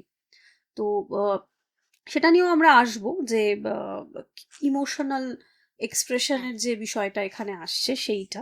কিন্তু আমি আমি আমি এটাও জানতে চাইবো যে এই যে মানে ডিরেক্টর যেভাবে দেখিয়েছেন যে শেষে কান্নার সিনটা এভাবে থাকবে, তো এইগুলো কি সবই বইতে আছে? মানে আমি বলতে চাইছি যে বইয়ের সাথে, যেহেতু এটা উপন্যাস থেকে অনুপ্রাণিত, এবং আমরা জানি যে বই থাকলেই এবং সেটা থেকে সিনেমা তৈরি হলে একটা তুলনা চলে আসে, যে হ্যাঁ, আদৌ কি বই থেকে পুরোপুরি অনুপ্রাণিত না, কতটা অনুসরণ করা হয়েছে, কোন কোন কোন কোন জায়গায় ডিভিয়েট করে গেছে, সেইগুলো আমাদের একটা আলাদা ইয়ে থাকে। তো সেইটা নিয়ে একটু যদি বলো যে হ্যাঁ, হ্যাঁ। এবার কল মি বাই ইওর নেমের মজাটা হচ্ছে, আহ, বইটাতে যতটা লিখেছেন লেখক, আহ, পুরোটা কিন্তু সিনেমাতে দেখানো হয়নি। আচ্ছা, ঠিক আছে, কারণ বইটার একদম শেষে একটা চ্যাপ্টার আছে, চ্যাপ্টারটার নাম হচ্ছে ঘোস্ট স্পটস। সেই চ্যাপ্টারে গিয়ে আমরা দেখব যে এলিও আর অলিভারের আবার দেখা হচ্ছে 13 বছর পর। ঠিক আচ্ছা, আছে, এবার যেই সময় দেখা হচ্ছে দুজনের মধ্যে, তখন অলিভার একটা কলেজে পড়ায়, আর তার 2 ছেলে, মানে একটা একদম প্রপার, যেটাকে আমরা সংসার বলি আর কি। আচ্ছা, এবং এলিও আমেরিকায় গিয়েছে এবং ওর কলেজে গিয়ে ওর সাথে দেখা করছে। এবার এই পার্টটা call me by your name সিনেমাটাতে কিন্তু নেই। সিনেমাটাতে তার আগেই, মানে এই ঘোস্ট স্পটস বলে যে চ্যাপ্টারটা, তার আগের যতটুকু লেখা হয়েছে ততটুকু অবধি সিনেমাটাতে দেখিয়েছে। এবার সেটার বিভিন্ন কারণ থাকতে পারে, এটা সিকুয়েল হতে পারে বা যাই হোক। এরপরে এটার আরেকটা বই আছে ফাইন্ড মি আসিমানের, তো সেটাকেও টেনে হয়তো একটা সিকুয়েল হতে পারে, সেটাও হয়তো ডিরেক্টরের মাথায় কিন্তু থাকতে পারে। সিকুয়েল কি হবে 2026? হ্যাঁ সিকুয়েলের জন্য তো আমরা সবাই অপেক্ষা করে আছি, হ্যাঁ, কিন্তু কিন্তু 9 বছর সেরকম তো হয়ে গেল, 9 হয়নি বছর হয়ে গেল। হয়নি হ্যাঁ, হয়তো এই ডিরেক্টর না করলে অন্য কেউ অন্য করতে কেউ, পারে, হ্যাঁ হ্যাঁ। কিন্তু যাই হোক পুরো গল্পটা দেখানো হয়নি। হুম হুম এবার এই যে আহ, মিলগুলো আগে বলি বই আর সিনেমার মিলগুলো হচ্ছে এই যে দৃশ্যগুলো যে দেখানো হয়েছে, ইটালিয়ান কান্ট্রি সাইডের যে দৃশ্যগুলো, সেইগুলো মনে হয় বইটা পড়লে মনে হয় বই থেকে পুরো তুলে এনে বসান। আচ্ছা, মানে মানে এতটাই মিল আর কি। এতটাই ভিভিড, এতটা ভিভিড ডেসক্রিপশন আচ্ছা, বইতে, মানে ওই যেটা আমাদের সিনেমাটা দেখে হয়েছে না যে একটা ভিজুয়াল প্লেজার, হুম হুম মানে একটা মনে হচ্ছে ইন্দ্রিয়গ্রাহ্য একটা হুম ব্যাপার, হুম বইটা পড়েও ঠিক সেটা ফিল হবে। মানে বইটা পড়তে পড়তে আমরা পুরো সেন্স করতে পারবো ওই হুম পিচের গন্ধ, অ্যাপ্রিকটের গন্ধ, ওই ক্ষেতের মধ্যে দিয়ে রাস্তা, ঝকঝকে সূর্যালোক, ওই পুরো বসন্তের একটা ফিলিং, একটা উচ্ছ্বাস, ওই উদযাপন, ওইটা লাইফকে যে সেলিব্রেট করছে সেটা আমরা একদম বইটাতে পাই। তো এই জায়গাটাতে বই, তাছাড়া এই যে সিকোয়েন্সগুলো যেরকম এই যে পিয়ানোর সিকোয়েন্সটা, হুম বা ওই যেখানে ওদের যে কিসিং সিনটা, ফার্স্ট কিস, হুম ওই জায়গাটা, তারপর এই মনেস বর্মে ওকে নিয়ে যাওয়া, অলিভারকে নিয়ে যাওয়া, এই সমস্ত জিনিসই কিন্তু একদম হুবহু ফলো করেছে, মানে বইটার থেকে একদম তুলে নেওয়া। হুম এবার এখানে মনে হতে পারে যে এত কিছু যখন বইটাকে মানে বইটা ফলো করে পুরোটাই হয়েছে মোটামুটি, তাহলে শেষটা বাদ গেল কেন? মানে এই যে আবার ওদের একটা দেখা হবে, এইটা দেখে তো অডিয়েন্স খুশি হতে পারতো, মানে অডিয়েন্সের মনে হচ্ছে যে এইভাবে সম্পর্কটা শেষ হয়ে গেল, এটা আমাদের মধ্যেও কিন্তু একটা ভীষণ একটা রেস্টলেসনেস তৈরি করে। মানে আমরা যখন call me by your name দেখে একদম শেষ সিনে পৌঁছই, যেখানে মানে এলিও একটা লম্বা সময় ধরে কেঁদে যাচ্ছে, তো ওই জায়গাটা কিন্তু অ্যাকচুয়ালি যে কোনো দর্শকের মনে একটা তরঙ্গ তৈরি করে। তো কিন্তু লেখক তো ওদের পুনর্মিলন দেখিয়েছে, কিন্তু সেটা সিনেমাতে বাদ রাখা হয়েছে। এটা তো এবার এটা সম্পূর্ণ ডিরেক্টরের ডিসিশন যে উনি কিভাবে সিনেমাটাকে করবেন। আমার যেটা মনে হয়েছে সেটা হচ্ছে যে যেই জায়গাটাতে গিয়ে সিনেমাটা শেষ হলো, মানে একটা মানে আমার মনে হলো যে এইটা পুনর্মিলনটা কি একটা ভীষণ অডিয়েন্স চাইছে, দর্শক চাইছে, পাঠক চাইছে, ঠিক আছে, সেই রকম জায়গা থেকে চলে আসে যে এরকম একটা সম্পর্ক আর এভাবে চলে যাবে, এভাবে শেষ হয়ে যাবে। তো আমরা সবসময় যেরকম শার্লক হোমসকে বাঁচিয়ে নিয়ে আসতে হলো কনন ডয়েলকে, মানে পাঠক এতটাই মানে নিতে পারলো না যে কিভাবে শার্লক হোমস মারা যেতে পারে, মানে এটা তো অসম্ভব। তো কি করবেন, অবশেষে তাকে ফেরাতে হলো, মৃত্যু থেকে ফিরে এলে। তো সেইটাই আর কি, দর্শকের বা পাঠকের একটা ব্যাপার থাকে যে একটা এইভাবে শেষ হয়ে গেল, এত ভালো একটা সম্পর্ক, এদের দেখা হবে না, কিছু হবে না। এই ট্র্যাডিশনটাকে ব্রেক করার আমার মনে হয় এটা একটা দরকার ছিল, যে সব সম্পর্কই যে একটা মধুরেণ সমাপয়েত হবে সেটা নাই হতে পারে, কিন্তু তাতে যে সম্পর্কটার কোনো ক্ষতি হচ্ছে বা তাতে যে প্রেম কম বা তাতে যে ওই প্রেমটা সেই পূর্ণতা পাচ্ছে না, সেটা কিন্তু একদমই নয়। কারণ প্রেমের পূর্ণতা হচ্ছে মোমেন্টস। প্রেম মানে ভালোবাসা actually is a state of mind. মানে এই যে আমরা যারা বলি যে দুজন মানুষ প্রেমে পড়েছে বা দুজন মানুষ ভালোবাসার সম্পর্কে রয়েছে, এই ভালোবাসার সম্পর্কে হয়তো দুজন মানুষকে আমরা দেখছি 10 বছর রয়েছে, কিন্তু 10 বছরের প্রত্যেকটা সময়েই কি তারা ভালোবাসার মধ্যে রয়েছে? একেবারেই তো নয়। সেই 10 বছরের হয়তো দেখা যাবে 10 মাস তারা সত্যি সত্যি ভালোবাসার মধ্যে রয়েছে। তার মানে ভালোবাসা একটা স্টেট অফ মাইন্ড। তো সেইটাকেই আমার মনে হয় ধরার একটা চেষ্টা এখানে ডিরেক্টর করেছে। আর যেখানে গিয়ে ঘোস্ট স্পটস এর ইন্টারেস্টিং ব্যাপারটা যেটা, সেটা হচ্ছে, আচ্ছা আমি নামটা এরকম কেন ঘোস্ট? হ্যাঁ সেটাই বলতে যাচ্ছি কেন ঘোস্ট স্পটস। কারণ এখানে দেখাচ্ছে যে এই এলিও আর অলিভার এদের পুনর্মিলন হওয়ার আগে এরা একটা একটা সিন মানে একটা জায়গা আমরা দেখেছি সিনেমাতে, যেখানে অলিভার চলে যাবে যখন আমেরিকায়, তার আগে দুজনে মিলে রোমে ঘুরতে যায়, হ্যাঁ হ্যাঁ একটা হ্যাঁ। ট্রিপে যায় ওরা, হুম, দুদিনের হুম, ট্রিপ। হুম। তো সেই ট্রিপটা দুজনের মনের মধ্যেই কোর মেমোরি যাকে বলে, আমরা যেটাকে কোর মেমোরি বলি, এই যে ওরা দুজন একটা ট্রিপে গেল রোমে দুদিনের জন্য, এখানে মজাটা কি হলো, এই যে এতদিন ধরে মানে অলিভার এলিওর বাড়িতে থাকছে, ওর বাবা মায়ের সান্নিধ্যে থাকছে, ওর হুম, বাড়িতে হুম। অনেকে কাজ মানে যারা কাজ করছেন, হাউসমেইড, তারপরে মালি, যাই হোক সবার মধ্যে রয়েছে। হুম, এই ট্রিপটা ওদের দুজনকে যেটা করলো, একটা অসম্ভব সুন্দর অবকাশ দিল একদম একা হওয়ার। ঠিক আছে, এর ফলে কি হলো, এরা এই যে প্রেমটা, সেই প্রেমটা একটা বেপরোয়াভাবে বিকশিত হলো। হুম, হুম, হুম। ঠিক আছে, এবার ফলে কি হলো, এই যে মেমোরিটা দুদিনের, এই দুদিনের মেমোরিটা ওদের দুজনেরই মধ্যে একটা কোর মেমোরি হিসেবে সেট হয়ে গেল। এরপর কিন্তু এদের জীবন যেটা দেখাচ্ছেন মানে আন্দ্রেয়া সিমন যেটা বইতে লিখেছেন, যে এদের জীবন কিন্তু নিজেদের ছন্দে চলছে, এর মতন পড়াশুনো করছে, হুম। ও কেরিয়ারের জন্য স্ট্রাগল করছে। আচ্ছা, এর মধ্যে আমাদের যখন ওদের দুজনে দেখা হয় দ্বিতীয়বার 13 বছর পর, তখন প্রথম যে দেখা হয়েছিল ভীষণ ক্যাজুয়ালি দুজন দুজনের সাথে বিহেভ করছে, মনে হচ্ছে যে এ মানে কেউ এটা কোনো সম্পর্কে যে পৌঁছবে আমরা সেটা ধারণাই করতে পারি না।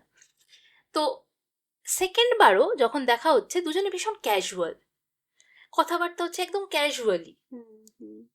কিন্তু মানে সব এই মাঝখানের দিনগুলো আর যেন মানে ঠিক হ্যাঁ ইয়ে মাঝখানে হচ্ছে না। একটা দুজনের মধ্যেই একটা অভিমান, হুম, বিশেষ করে এলিওর মধ্যে হুম, একটা হুম। অভিমান, এই জিনিসগুলো সবই রয়েছে। কিন্তু যখন প্রথম দেখাটা হচ্ছে 13 বছর পর, মনে হচ্ছে যে এরা দুজন ভীষণ ক্যাজুয়াল বন্ধু, ওদের মধ্যে যে ওইরকম একটা প্রেম ছিল সেটা বোঝাই যাচ্ছে না, কিন্তু কিছুক্ষণ গেলে সেটা বোঝা যাবে।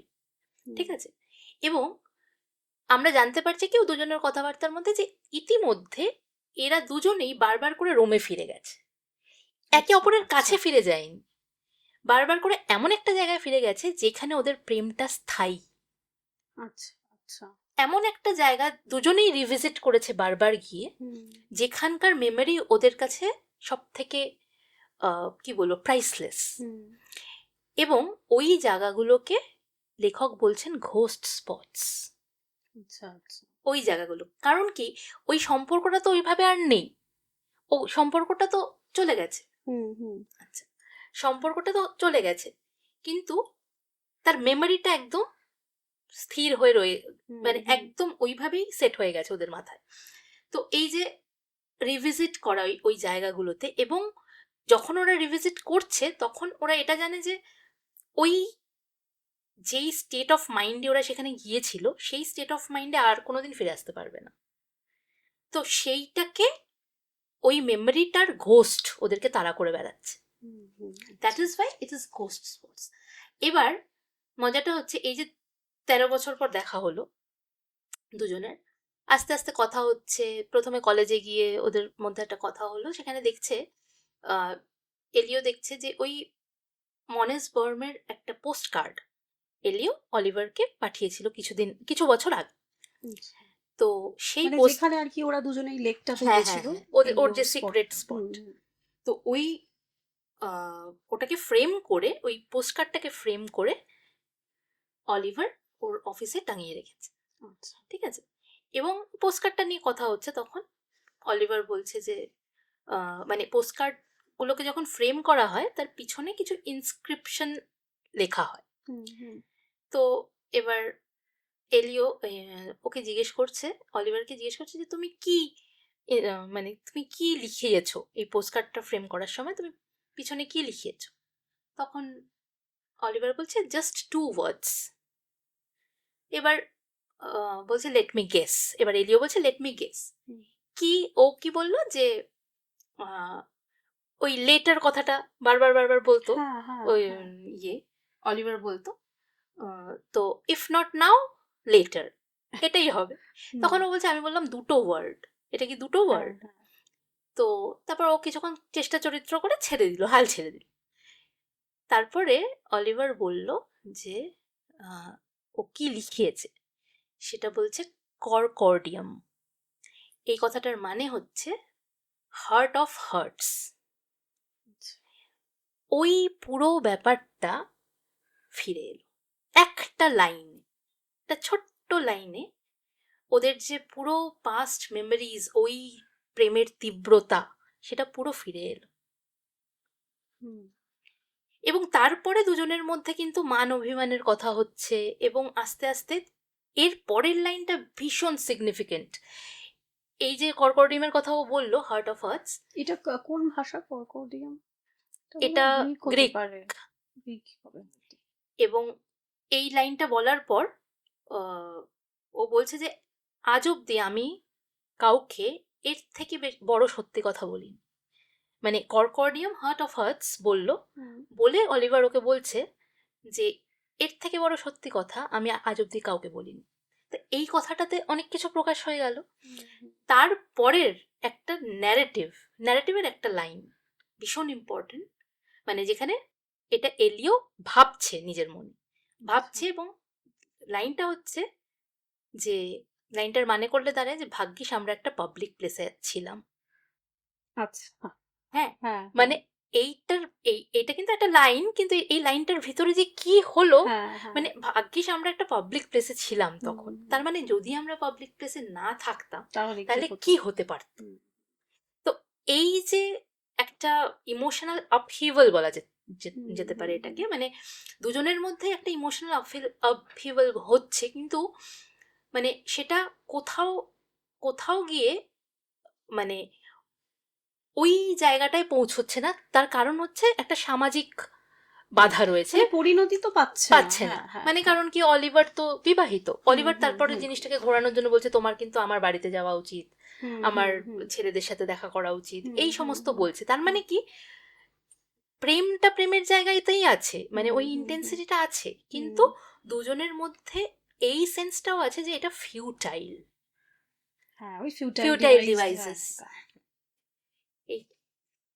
আচ্ছা, আমরা যদি একটু, যেহেতু এই সিনেমাটা is about gender and sexuality, একটা খুব বড় জায়গায় যেহেতু আছে সিনেমাটা, তো আমরা যদি একটু সেক্সুয়ালিটিটাকে কিভাবে পোর্ট্রে করা হয়েছে এই সিনেমায়, সেটা নিয়ে যদি একটুখানি কথা বলি। হ্যাঁ, অবশ্যই। সেক্ষেত্রে প্রথমেই যেটা ভীষণভাবে চোখে পড়ে এই সিনেমাটাতে, সেটা হচ্ছে যে ওই আনশায়ান্ট যে স্কাল্পচার্সগুলো, সেগুলোকে সিনেমার ডিরেক্টরও বারবার করে কিন্তু মানে অন্য কিছু দেখাচ্ছেন না, ওইগুলোকেই একদম ফোকাস করছেন। এবার কেন সেটা, মানে এই যে গে সেক্সুয়ালিটি, এখানে তো এই গল্পটা তো অ্যাকচুয়ালি গে সেক্সুয়ালিটির দিকেও ভীষণভাবে ধাবিত হয়েছে, মানে একেবারেই ট্যাবুলেস ভাবে, যেটাকে বলা যেতে পারে ট্যাবুলেস। আমি এই জন্য বলছি কারণ কি, আমরা সত্যি সত্যি এই সিনেমাটাতে বাইরের যে প্রতিকূলতা সেগুলোকে একদম পাই না, একদমই পাই না, যেটা কিন্তু ভীষণভাবেই অন্যরকম। মানে অন্যান্য ক্ষেত্রে কিন্তু, অন্যান্য সিনেমার ক্ষেত্রেও আমরা কিন্তু এই জিনিসটা এরকম ভাবে খুব একটা দেখিনি।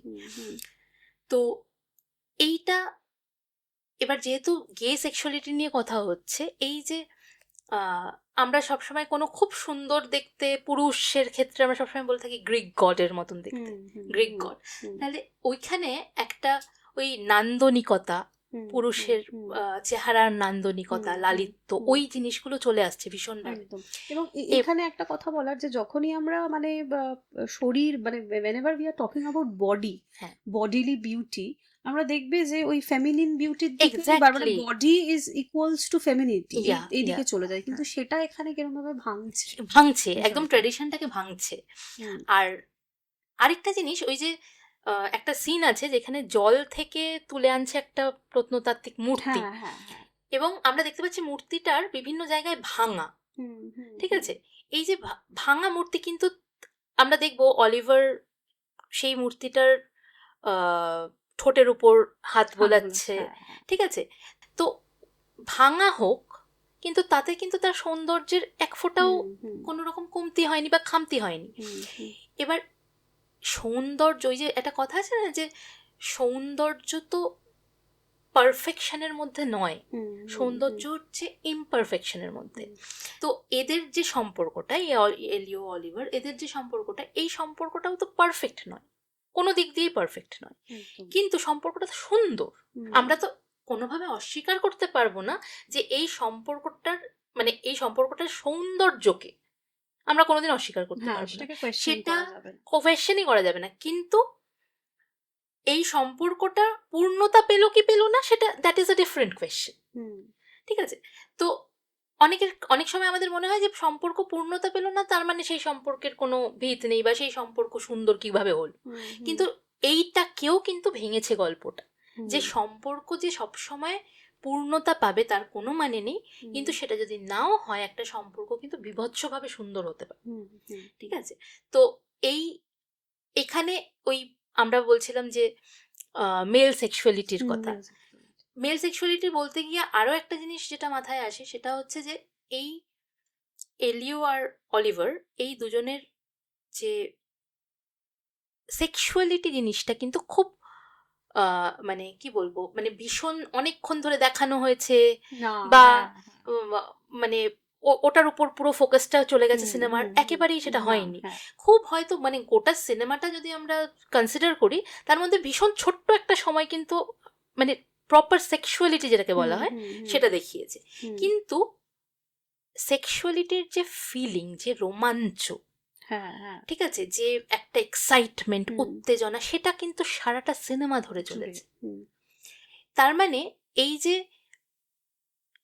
গে লাভ, গে সেক্স, এইগুলোর সাথে আমাদের যে পরিচয়, বা আমরা যেভাবে দেখে থাকি ইন আ ব্রডার সেন্স, যেভাবে দেখে থাকি, আমার সবসময় এটা মানে শুনে এসেছি বা স্বাভাবিক মতামত যে নারী পুরুষের সম্পর্কের মতন তো হবে না।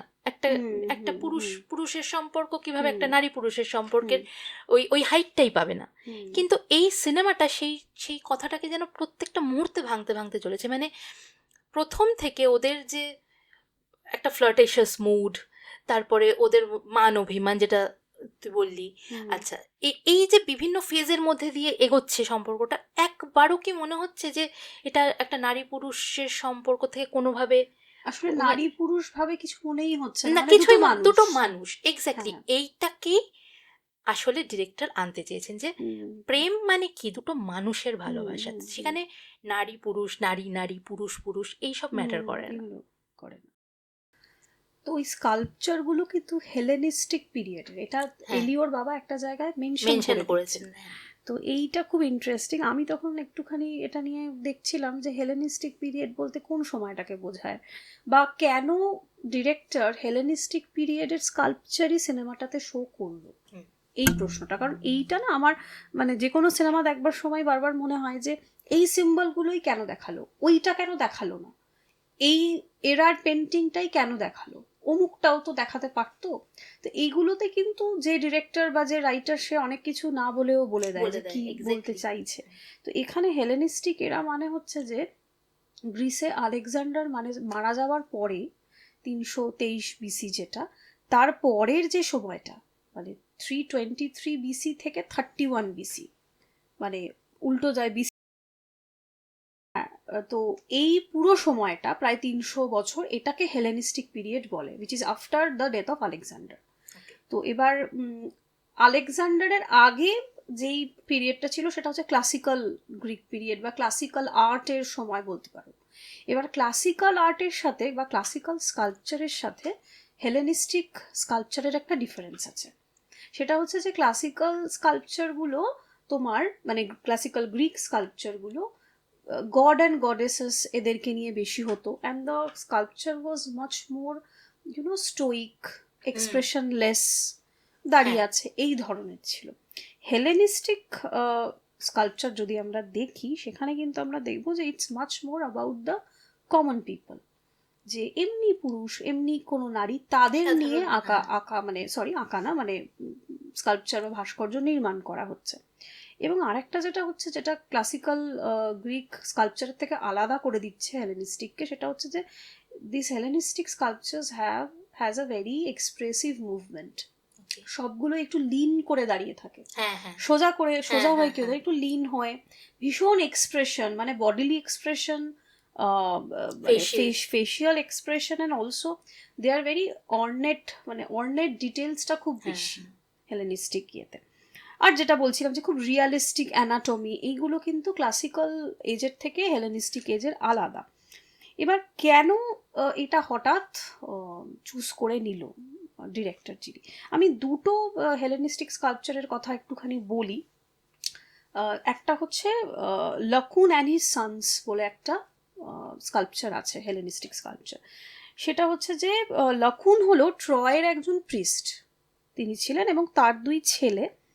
তো তার দুই ছেলেকে নিয়ে লকুন দাঁড়িয়ে আছেন। He is desperately trying to escape from some serpents, মানে কিছু সার্পেন্টস ওদেরকে আবদ্ধ ঘিরেছে, করে হ্যাঁ। রেখেছে, মানে একদম আষ্টে পৃষ্ঠে রেখেছে, এবং Laocoon with his two sons are trying to escape from that serpent, সেই ডেঞ্জার থেকে পালানোর চেষ্টা করছে। এবং ওরা হেলে গেছে, মানে স্টিফ তো নয়, মানে বডি মুভমেন্ট একটু অন্যরকম হয়ে গেছে। স্কাল্পচারটা এরকম। এবার যারা এই হেলেনিস্টিক স্কাল্পচার নিয়ে পড়াশোনা করছেন তারা বলছেন যে কি সুন্দর ওই স্কাল্পচারটাতে একটা ভয়, একটা অ্যাংজাইটি, একটা অসহায়তা, এগুলো বেরিয়ে আসছে। হুম, এটা একটা। আমি কেন এই কথাগুলো বলছি, কারণ মানে তুমি যখন মানে একটা পিরিয়ডের স্কাল্পচার দেখবে, মানে এই যে দ্য মেল ফিগার্স, মানে লকুনও মেল, তার দুই ছেলেও মেল, দে আর এক্সপ্রেসিং ভয়, fear, anxiety, vulnerability as a It's man, very interesting, as a yeah, man. as a man. এইটা। আরেকটা আমি স্কাল্পচারের কথা একটু বলি, সেটা হচ্ছে যে যেটাকে বলা হচ্ছে ডাইং গোল, মানে ডাইং গ্ল্যাডিয়েটার। হুম, এটা খুব ফেমাস, হেলেনিস্টিক ডাইং গ্ল্যাডিয়েটার বলে, এটা সার্চ করলে গুগলে আসবে যে ডাইং গ্ল্যাডিয়েটার হচ্ছে যে একটা গ্ল্যাডিয়েটার, সে এরকম শুয়ে পড়েছে, মানে he is dyeing, he is মানে যুদ্ধক্ষেত্রে সে প্রায় পরাজিত, হুম। এইরকম একটা জেস্চারে, এরকম একটা ফিজিক্যাল জেস্চারে শুয়ে আছে, মানে প্রায় মানে অর্ধশায়িত আর কি। তো এখানে মানে কেন বলছি, তার কারণ হচ্ছে যে একজন যোদ্ধা যিনি প্রায় পরাজিত হয়ে গেছেন এবং শুয়ে আছেন অর্ধশায়িত, মানে যোদ্ধা কিন্তু তার বীর বিক্রমে যুদ্ধ করে যাচ্ছে, সেই নিয়ে সেইটা, স্কাল্পচার নয়। তাহলে এই যে dying gladiator, it is not showing the valour, the masculinity in the traditional sense, it is showing the sculpture মানে ফ্রম দ্য, তুমি যদি ভালনারেবিলিটি, হ্যাঁ একদম, যে তার যে ফ্রেজিলিটি, আমরা ইয়ের ক্ষেত্রেও, আগের স্কাল্পচারটার ক্ষেত্রেও তাই দেখলাম, এটাও তাই। তো এইগুলো আমি কেন বলছি, কারণ এই হেলেনিস্টিক পিরিয়ডের স্কাল্পচার বাছার বা নির্বাচন করার কারণটা এটাই যে it shows a very different kind of masculinity that we perceive today. আমরা যেভাবে মাস্কুলিনিটিকে দেখি সেভাবে কিন্তু একদমই হেলেনিস্টিক পিরিয়ডে দেখানো হয় না। তো সেই জন্যই আমার মনে হয়েছে যে ডাইরেক্টর হয়তো এই আর্কিটেকচারটাকে হ্যাঁ, এটা অ্যাকচুয়ালি মানে খুব সহজে এটাকে কিন্তু কানেক্ট করা যায়, কারণ কি আমরা কিন্তু এলিওর ভালনারেবিলিটি দেখছি একরকম ভাবে, অলিভারের ভালনারেবিলিটি দেখছি অন্যরকম ভাবে, দুজনের ক্ষেত্রে এই সম্পর্কটার ভালনারেবিলিটি দেখছি, সেইটার সাথে মনে হয় এই হেলেনিস্টিক এটা খুব যায়, এটা খুব যায়। এবং আরেকটা যেটা নিয়ে কথা হয়, সেটা হচ্ছে যে যেটা নিয়ে কথা হবেই, যে the gender relation or the portrayal of masculinity in call me by your name, সেটা নিয়ে একটা কথা হবে। তো এটা নিয়ে বলতে গেলে জেন্ডার স্টাডিজে একটা যেটা বারবারই বলে, মানে যারা গবেষণা করেন এটা নিয়ে, যে মেন আর মাস্কুলিনিটি কিন্তু এক জিনিস নয়। না, মানে মেল হচ্ছে বায়োলজিক্যালি কেউ মেল, তার ক্রোমোজোম, তার হরমোন বা ইত্যাদি, সেইগুলো তার ফিজিক্যালি বা তার বায়োলজিক্যালি সে মেল, কিন্তু মাস্কুলিনিটি মানে হচ্ছে যে তার উপর যে জেন্ডার রোলটা অ্যাসাইন করা হচ্ছে, যে জেন্ডার এক্সপেকটেশনটা তার প্রতি রয়েছে সমাজে, সেটাকে আমরা মাস্কুলিনিটি বলি। ঠিক যেভাবে আমরা ফেমিনিটি, হ্যাঁ, যে ফিমেল আর ফেমিনিটি তো এক জিনিস নয়। তো এখানে যেটা হয় যে এখন যারা গবেষণা করছেন তারা বলেন যে দু ধরনের মাস্কুলিনিটি যদি আমরা দেখি, একটা হচ্ছে হেজিমনিক মাস্কুলিনিটি। তো হেজিমনিক মাস্কুলিনিটি মানে হচ্ছে এটার বিভিন্ন নাম হতে পারে, মানে ধরো আমরা মানে মেইন স্ট্রিম সিনেমায় যেভাবে মাস্কুলিনিটিকে পোর্ট্রেট হতে দেখি, সেটাই হেজিমনিক মাস্কুলিনিটি, যে মাস্কুলিনিটি মানেই সেটা খুব ডমিনেটিং হবে, যে কোনো একটা আবহেকে ডিসিশন নিচ্ছে the male figure. masculinity is something which always encourages a risk taking behavior. যে সে তো ঝুঁকি নেবেই, ঝুঁকিপূর্ণ কাজ তো করবেই, এবং তার তো সাহস থাকবে, ব্রেভারি, তার ভয় থাকবে না, ফিয়ার থাকবে না, তার ফ্রেজিলিটি থাকবে না, সে কাঁদবে না, সে খুব কম্পিটিটিভ হবে, একেবারেই কোঅপারেটিভ হবে না, কম্পিটিটিভ একটা মনোভাব থাকবে, অ্যাগ্রেসিভ হবে, এবং সব থেকে যেটা ইম্পর্টেন্ট ব্যাপার সেটা হচ্ছে যে তার একটা ইমোশনাল রিপ্রেশন থাকবেই, যে সে তো তার ভয় দুঃখ এই জিনিসগুলোকে রিপ্রেস করছে না, সে রিপ্রেস করছে, তার ইমোশনাল রিপ্রেশনটা থাকবে। তো এটা হচ্ছে হেজিমনিক মাস্কুলিনিটি, ট্রেডিশনাল মাস্কুলিনিটি বলতে পারো, বা এখনকার খুব সোশ্যাল মিডিয়ার টার্মে আমরা যেটাকে টক্সিক মাস্কুলিনিটি বলি। মানে একটা, যদিও টক্সিক মাস্কুলিনিটি কথাটা একাডেমিক স্ফিয়ারে খুব একটা ব্যবহার করা হয় না, এটাকে ওই হেজিমনিক মাস্কুলিনিটি বলাটাই বোধহয় শ্রেয়। এটা একটা। আর একটা যেটা, এটার উল্টো দিকে যেটা গবেষণা যারা করেন বারবার বলেন যে এফেক্টিভ মাস্কুলিনিটি। এবার এফেক্টিভ মাস্কুলিনিটিরও নানা রকম নাম আছে, যেমন বেল হুকস বলে একজন, যিনি আমেরিকান স্কলার, উনি এই জেন্ডার স্টাডিজ, বিশেষ করে মানে জেন্ডারের দিক দিয়ে যে মাস্কুলিনিটি বা মেলের তাদের নিয়ে যে গবেষণা, মানে ফেমিনিজম বা ফেমিনিস্ট স্টাডি মানে যে শুধু মেয়েদের নিয়েই কাজ হবে তা কিন্তু নয়। যে আমরা যখন জেন্ডার রিলেশনে আমি যদি মেলকে না আনি তাহলে তো আমার ব্যাপারটা পূর্ণতা হচ্ছে না। তো সেইখানে ওই বেল হুকস যেমন এফেক্টিভ মাস্কুলিনিটিকে হয়তো উনি বলেছেন ফেমিনিস্ট ম্যানহুড, এই শব্দটা উনি ব্যবহার করেছেন, মানে যেটা টক্সিক মাস্কুলিনিটি নয়। তার মানে হচ্ছে যে আমরা যদি এগুলোরই উল্টো করি, মানে হেজিমনিক মাস্কুলিনিটিতে যেটা পোর্ট্রে করে সেটারই একটা অন্য রকম ইয়ে, যে ধরো এমন একটা মাস্কুলিনিটি বা এমন একটা মেল ফিগার যে আর্টিকুলেট করতে পারে তার যে ইমোশন সেটাকে সে এক্সপ্রেস করতে পারে, মানে এটাতে কোনো টাবু নেই যে আমি ফিয়ার এক্সপ্রেস করতে পারবো না ইত্যাদি, সে ডমিনেটিং নয়, এরকম একজন ফিগার, সে খুব জেন্টল, হ্যাঁ, এবং তার একটা হেল্প সিকিং বিহেভিয়ারের ব্যাপার আছে, সে ফ্র্যাজিলিটি দেখায়, তো এবং সে ভীষণভাবে কমিউনিকেটিভও, মানে কমিউনিকেট করতে পারে সে। তো এই প্রত্যেকটা এফেক্টিভ মাস্কুলিনিটির যে আমরা ফেমিনিস্ট ম্যানহুড যেটাকে বেল হুকস বলছেন, সেগুলোর যে ফিচার, এই প্রত্যেকটা ফিচার কিন্তু এলিও, অলিভার এবং ওর বাবা তিনজনের মধ্যেই রয়েছে, যে এদের কারোরই ইমোশনাল এক্সপ্রেশনে কোনো অসুবিধা নেই।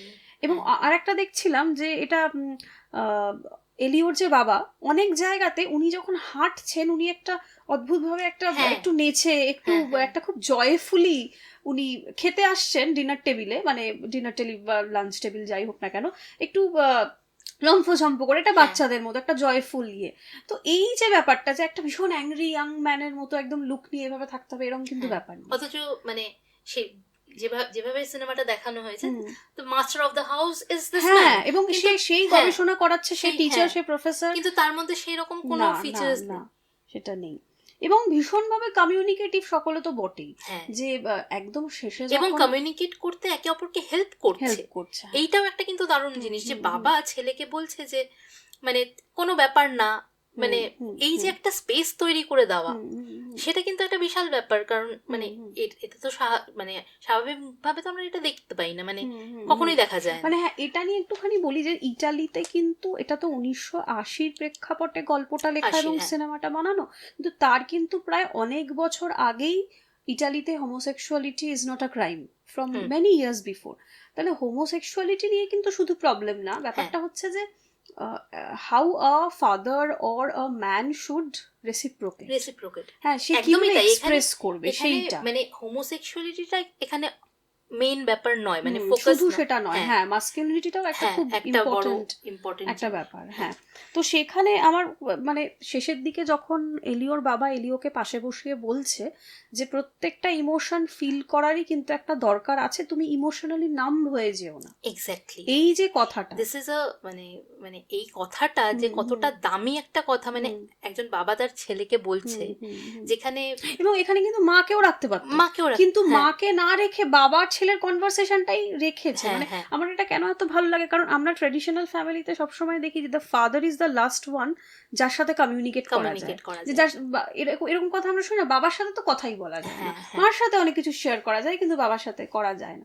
তো সেখানে এই রোলগুলোকে কিভাবে আস্তে আস্তে ভেঙেছে, ঠিক, একদমই ঠিক।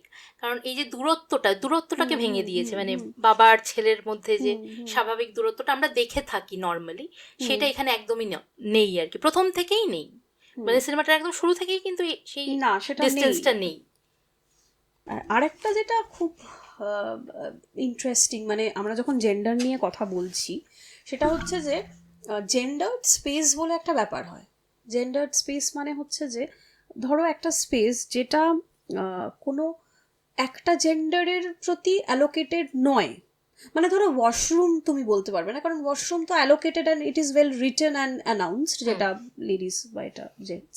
কিন্তু কিছু কিছু এমন স্পেস হয়, মানে ফিজিক্যাল স্পেসের কথা বলছি, যেগুলো কিন্তু কোনো একটা জেন্ডারের লেখা নেই কোথাও, কোনো নোটিশ দেওয়া নেই, কিন্তু তবুও সেটা it's kind of occupied and dominated by one gender. যেমন ধরো বলা হয় পাব, পাব ইজ আ জেন্ডার্ড স্পেস। ইন্ডিয়াতে তো অবশ্যই, মানে তুমি খুব একটা দেখবে না যে তিনজন মহিলা বন্ধু দেখা করে তারা পাবে চলে গেল, কম দেখা যায়। হ্যাঁ, দেখা যায়, এবং শহর ভিত্তিতে হয়তো সেটা পাল্টে পাল্টে যায়, হয়তো মুম্বাইতে যায়, হয়তো কলকাতায় যায় না, কিন্তু তবু আমরা ট্রেডিশনাল সেন্সে জানি যে কলকাতায় বা আরো বিভিন্ন জায়গায় পাব ইজ আ মেল স্পেস। তারপরে ধরো ফুটবল গ্রাউন্ড, মানে ফুটবল, আমি অডিটোরিয়ামটার কথা বলছি, দর্শক আসনে যারা আছে, football ground is a male space. এখানে এই সিনেমাটাতে যদি আমি জেন্ডার্ড স্পেস হিসেবেও দেখি, কোনো জায়গায় কিন্তু সেরম একটা মানে আলাদা করে কোনো ডিসক্রিমিনেশন চোখে পড়বে না। মানে whether it's the dance floor, everybody is dancing, the Elio and his friends are having some drinks, সেখানেও একটা ফুটবল খেলছে, অনেকে ভলিবল বসে খেলছে, আছে, ভলিবল, হ্যাঁ সরি ফুটবল না, ভলিবল খেলছে, অনেকে বসে আছে, সেখানেও কিন্তু সকলে। সো এই জেন্ডার্ড স্পেসের ব্যাপারটাও কি সুন্দর দেখিয়েছে, মানে টিনেজ বয় অ্যান্ড গার্লস, মানে ওই যে একটা আমরা বলি না লকার রুম ডিসকাশন, ম্যানোস্ফিয়ার, এই যে কথাগুলো এখন বলা হয়, এইরকম কিন্তু কোনো আলাদা করে কিছু দেখানো কোনো হয়নি, স্পেস দেখানো। which is very interesting, মানে এটা আমার খুব ভালো লেগেছে। আচ্ছা, এই সিনেমা বই যাই হোক, দুটো যে দুজন মেন ক্যারেক্টার এলিও আর অলিভার, একটা খুব ইন্টারেস্টিং জিনিস আমি নোটিস করেছি, মানে আমি ইন্টারপ্রিট করেছি, সেটা হচ্ছে যে এই যে দুজনের নাম এলিও আর অলিভার, এই যে এলিওতে ELIO, অলিভার OLIVER, এই যে অলিভার শব্দটার মধ্যে কিন্তু এলিও শব্দটা ঢুকে আছে। আচ্ছা আচ্ছা, আমরা যদি দেখি অলিভার OLIVER এর মধ্যে কিন্তু এলিও আছে, ELIO আছে। আবার এই অলিভার শব্দটার মধ্যে LOVE, লাভ, এটাও আছে। তো এখানে যেটা হয়েছে, এই যে call me by your name, এই নামটাই তো ভীষণ ইন্টারেস্টিং, যে আমাকে তোমার নামে ডাকো। মানে এখানে হচ্ছেটা কি, এখানে হচ্ছে দুটো মানুষ তারা নিজেদের আত্মপরিচয়টাকে বিনিময় করছে। মানে এলিও আমি, আরেকজন হচ্ছে অলিভার, এলিও হয়ে যাচ্ছে অলিভার, অলিভার হয়ে যাচ্ছে এলিও। এই জিনিসটা হওয়ার মানে কি, এটা কি সত্যি সত্যি সম্ভব নয়, কিন্তু এটা একটা ভালোবাসার প্রকাশ, অ্যান এক্সপ্রেশন অফ লাভ, এবং সেটা এতটাই গভীর যেখানে এরা দুজন নিজেদের যে পরিচয় সেটাকে বিনিময় করতেও, মানে আত্মপরিচয় সেটাকে বিনিময় করতেও একবারও হেজিটেট করছে না। এখানে আমরা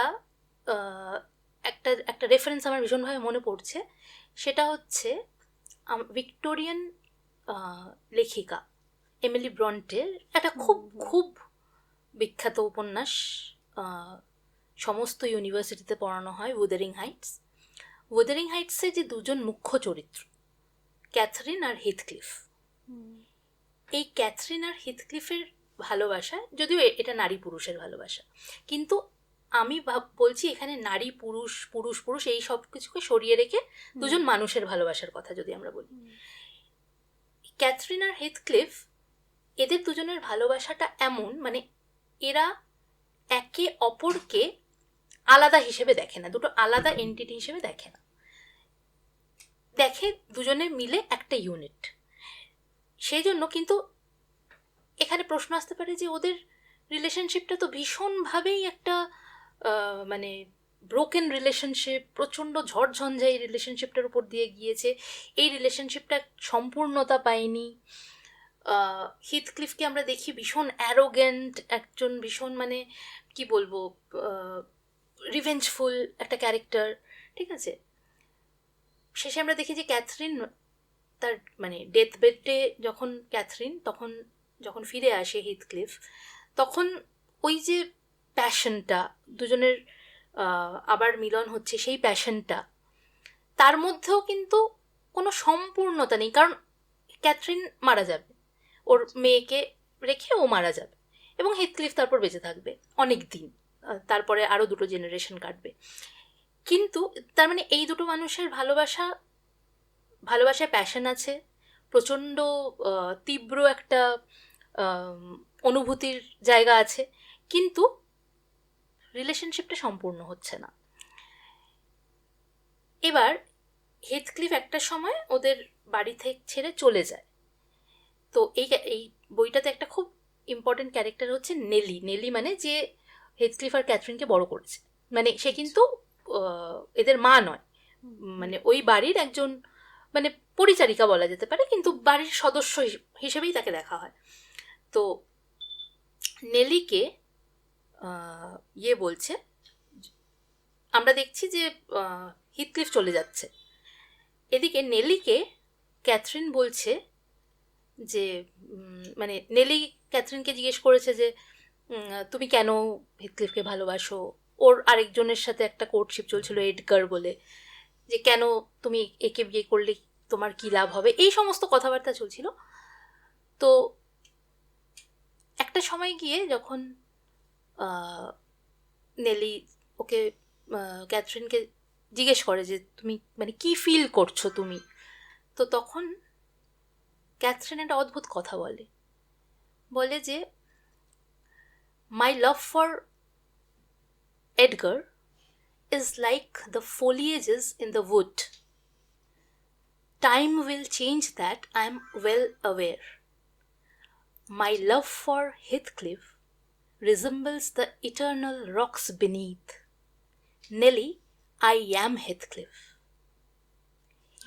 মানে বলতে চাইছে যে আমি তো হিথক্লিফ, আমি কি করে ওর থেকে আলাদা হব, মানে তারপরেও বলবে যে I can't think of our separation.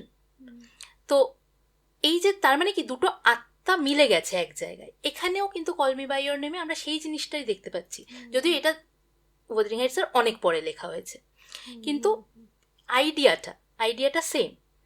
Calling হতে পারে হয়তো উনি ওখান থেকে অনুপ্রাণিত হয়েছেন, হ্যাঁ হতে পারে। এবার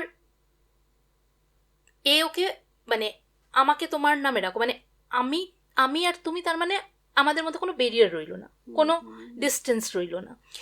এখানে অলিভার যেহেতু বড় বয়সে, ও কিন্তু এলিওকে ধারণ করছে।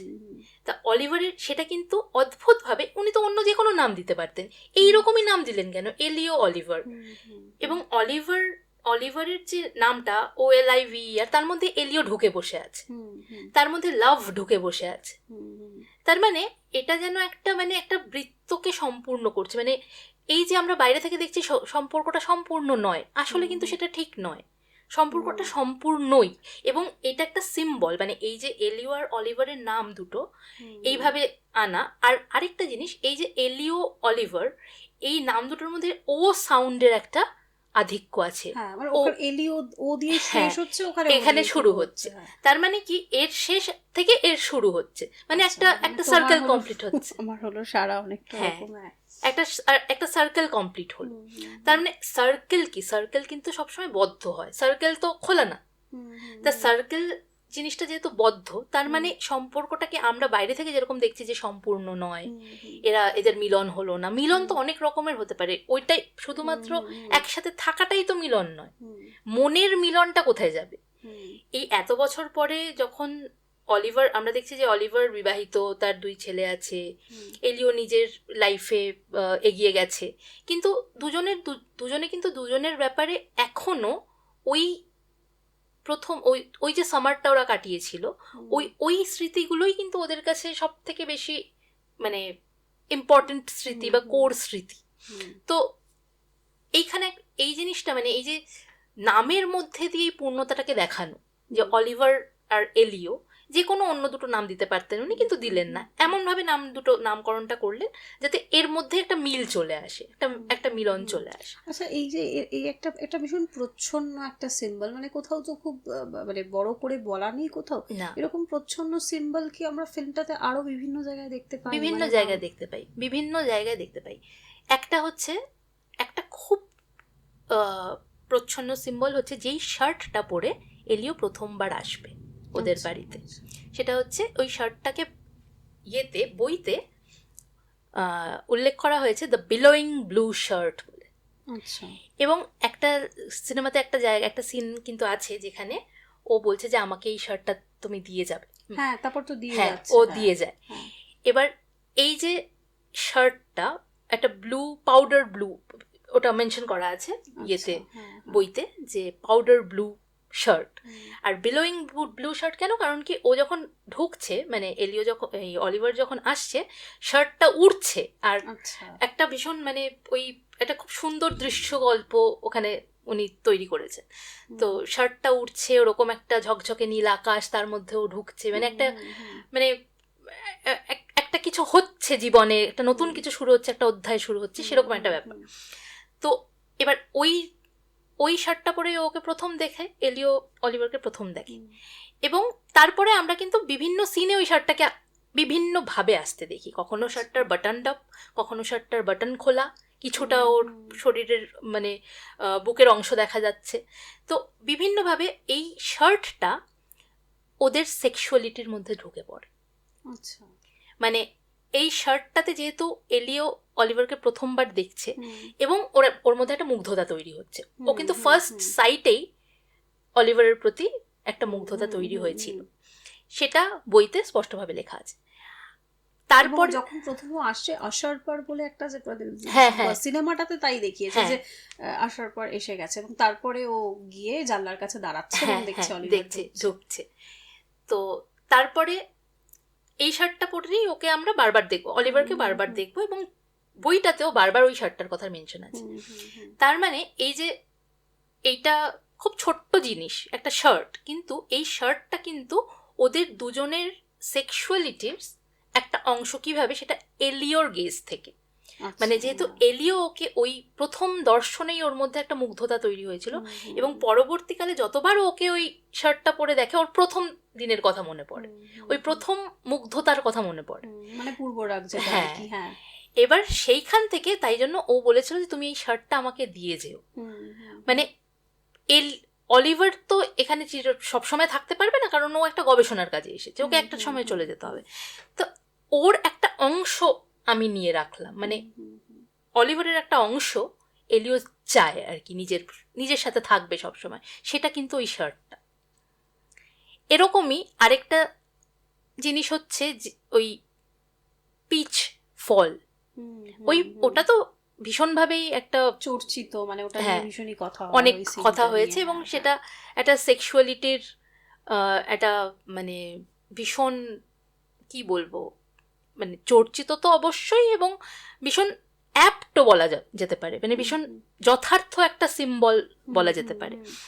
কারণ এটার সাথে আরেকটা জিনিস যেটা খুব ইন্টারেস্টিং, সেটা হচ্ছে এই যে গোটা সিনেমাটায় যে কান্ট্রি সাইডের সিনসগুলো রয়েছে, সেই সিনসগুলো দেখলে এক এক সময় মনে হয় যে এই যে আমরা গার্ডেন অফ ইডেন বা প্যারাডাইসের কথা বাইবেলে পাই, ঠিক আছে, সেখানে সব সুন্দর সুন্দর ছেলেরা ঘুরে বেড়ায়, বালিকারা ঘুরে বেড়ায়, বালকরা ঘুরে বেড়ায়।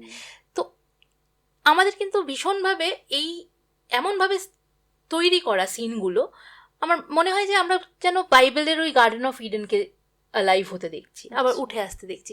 মানে এত এত গাছপালা, তারপরে লেকের যে একটা ক্লিয়ার ভিউ, ঠিক আছে, তারপরে চারিদিকে চকচক করছে সূর্যালোক, মানে কোথাও কোনো ক্লেদ গ্লানির কোনো চিহ্ন নেই, মানে যেন পুরো পরিবেশ যেন ওদের ভালোবাসাটাকে সেলিব্রেট করছে, ঠিক আছে। তো এইখানে যদি আমরা ওই গার্ডেন অফ ইডেন বা প্যারাডাইজের কথা ভাবি, তাহলে কিন্তু জিনিসটা ভীষণ মিলে যায়। মানে এটাও একটা সিম্বল বেসিক্যালি, মিউজিক এখানে একটা সিম্বল এই সিনেমাতে।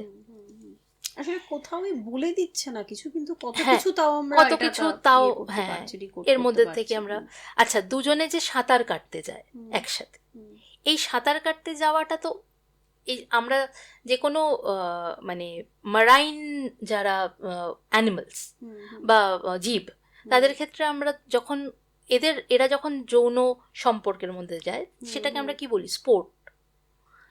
তো এরা আমরা দেখি যে এলিও আর অলিভার বারবার করে ওদের দুজনের মধ্যে একটা ইয়ে আছে, চলো সাঁতার কেটে আসি, মানে এটা এবার সাঁতার কাটতে গিয়ে আমরা দেখেছি যে দুজনে কিন্তু দুজনের সাথে মজা করছে, মানে ওদের দুজনে একসাথে যে সাঁতার কাটছে, শুধু যে সাঁতার কাটছে তা কিন্তু নয়, কিন্তু একে অপরকে জড়িয়ে ধরছে, কখনো একটা মারপিট করার একটা ব্যাপার আছে, সে মানে একটা জায়গায় ওই সে ও লিখবে চিরকুটে কিছু একটা, বা নোট প্যাডে লিখছিল, বললো আমি তোমাকে বলবো না, তখন অলিভার বলছে তুমি আমাকে বলবে না, কেন বলবে না, এই ধরনের একটা বাদানুবাদও চলছে। হ্যাঁ, এবার এখানে বেসিক্যালি ওরা এই যে সাঁতার কাটছে, এখানে তুই যেটা বললি ওই যে জলক্রীড়া, এটাও কিন্তু ইম্পর্টেন্ট, মানে ওই জলের ব্যাপারটা চলে আসছে যেখানে ওরা স্পোর্টিং করছে বেসিক্যালি, মানে এটাও তো একটা যৌনতার পার্ট, মানে ভালোবাসা এবং যৌনতার পার্ট।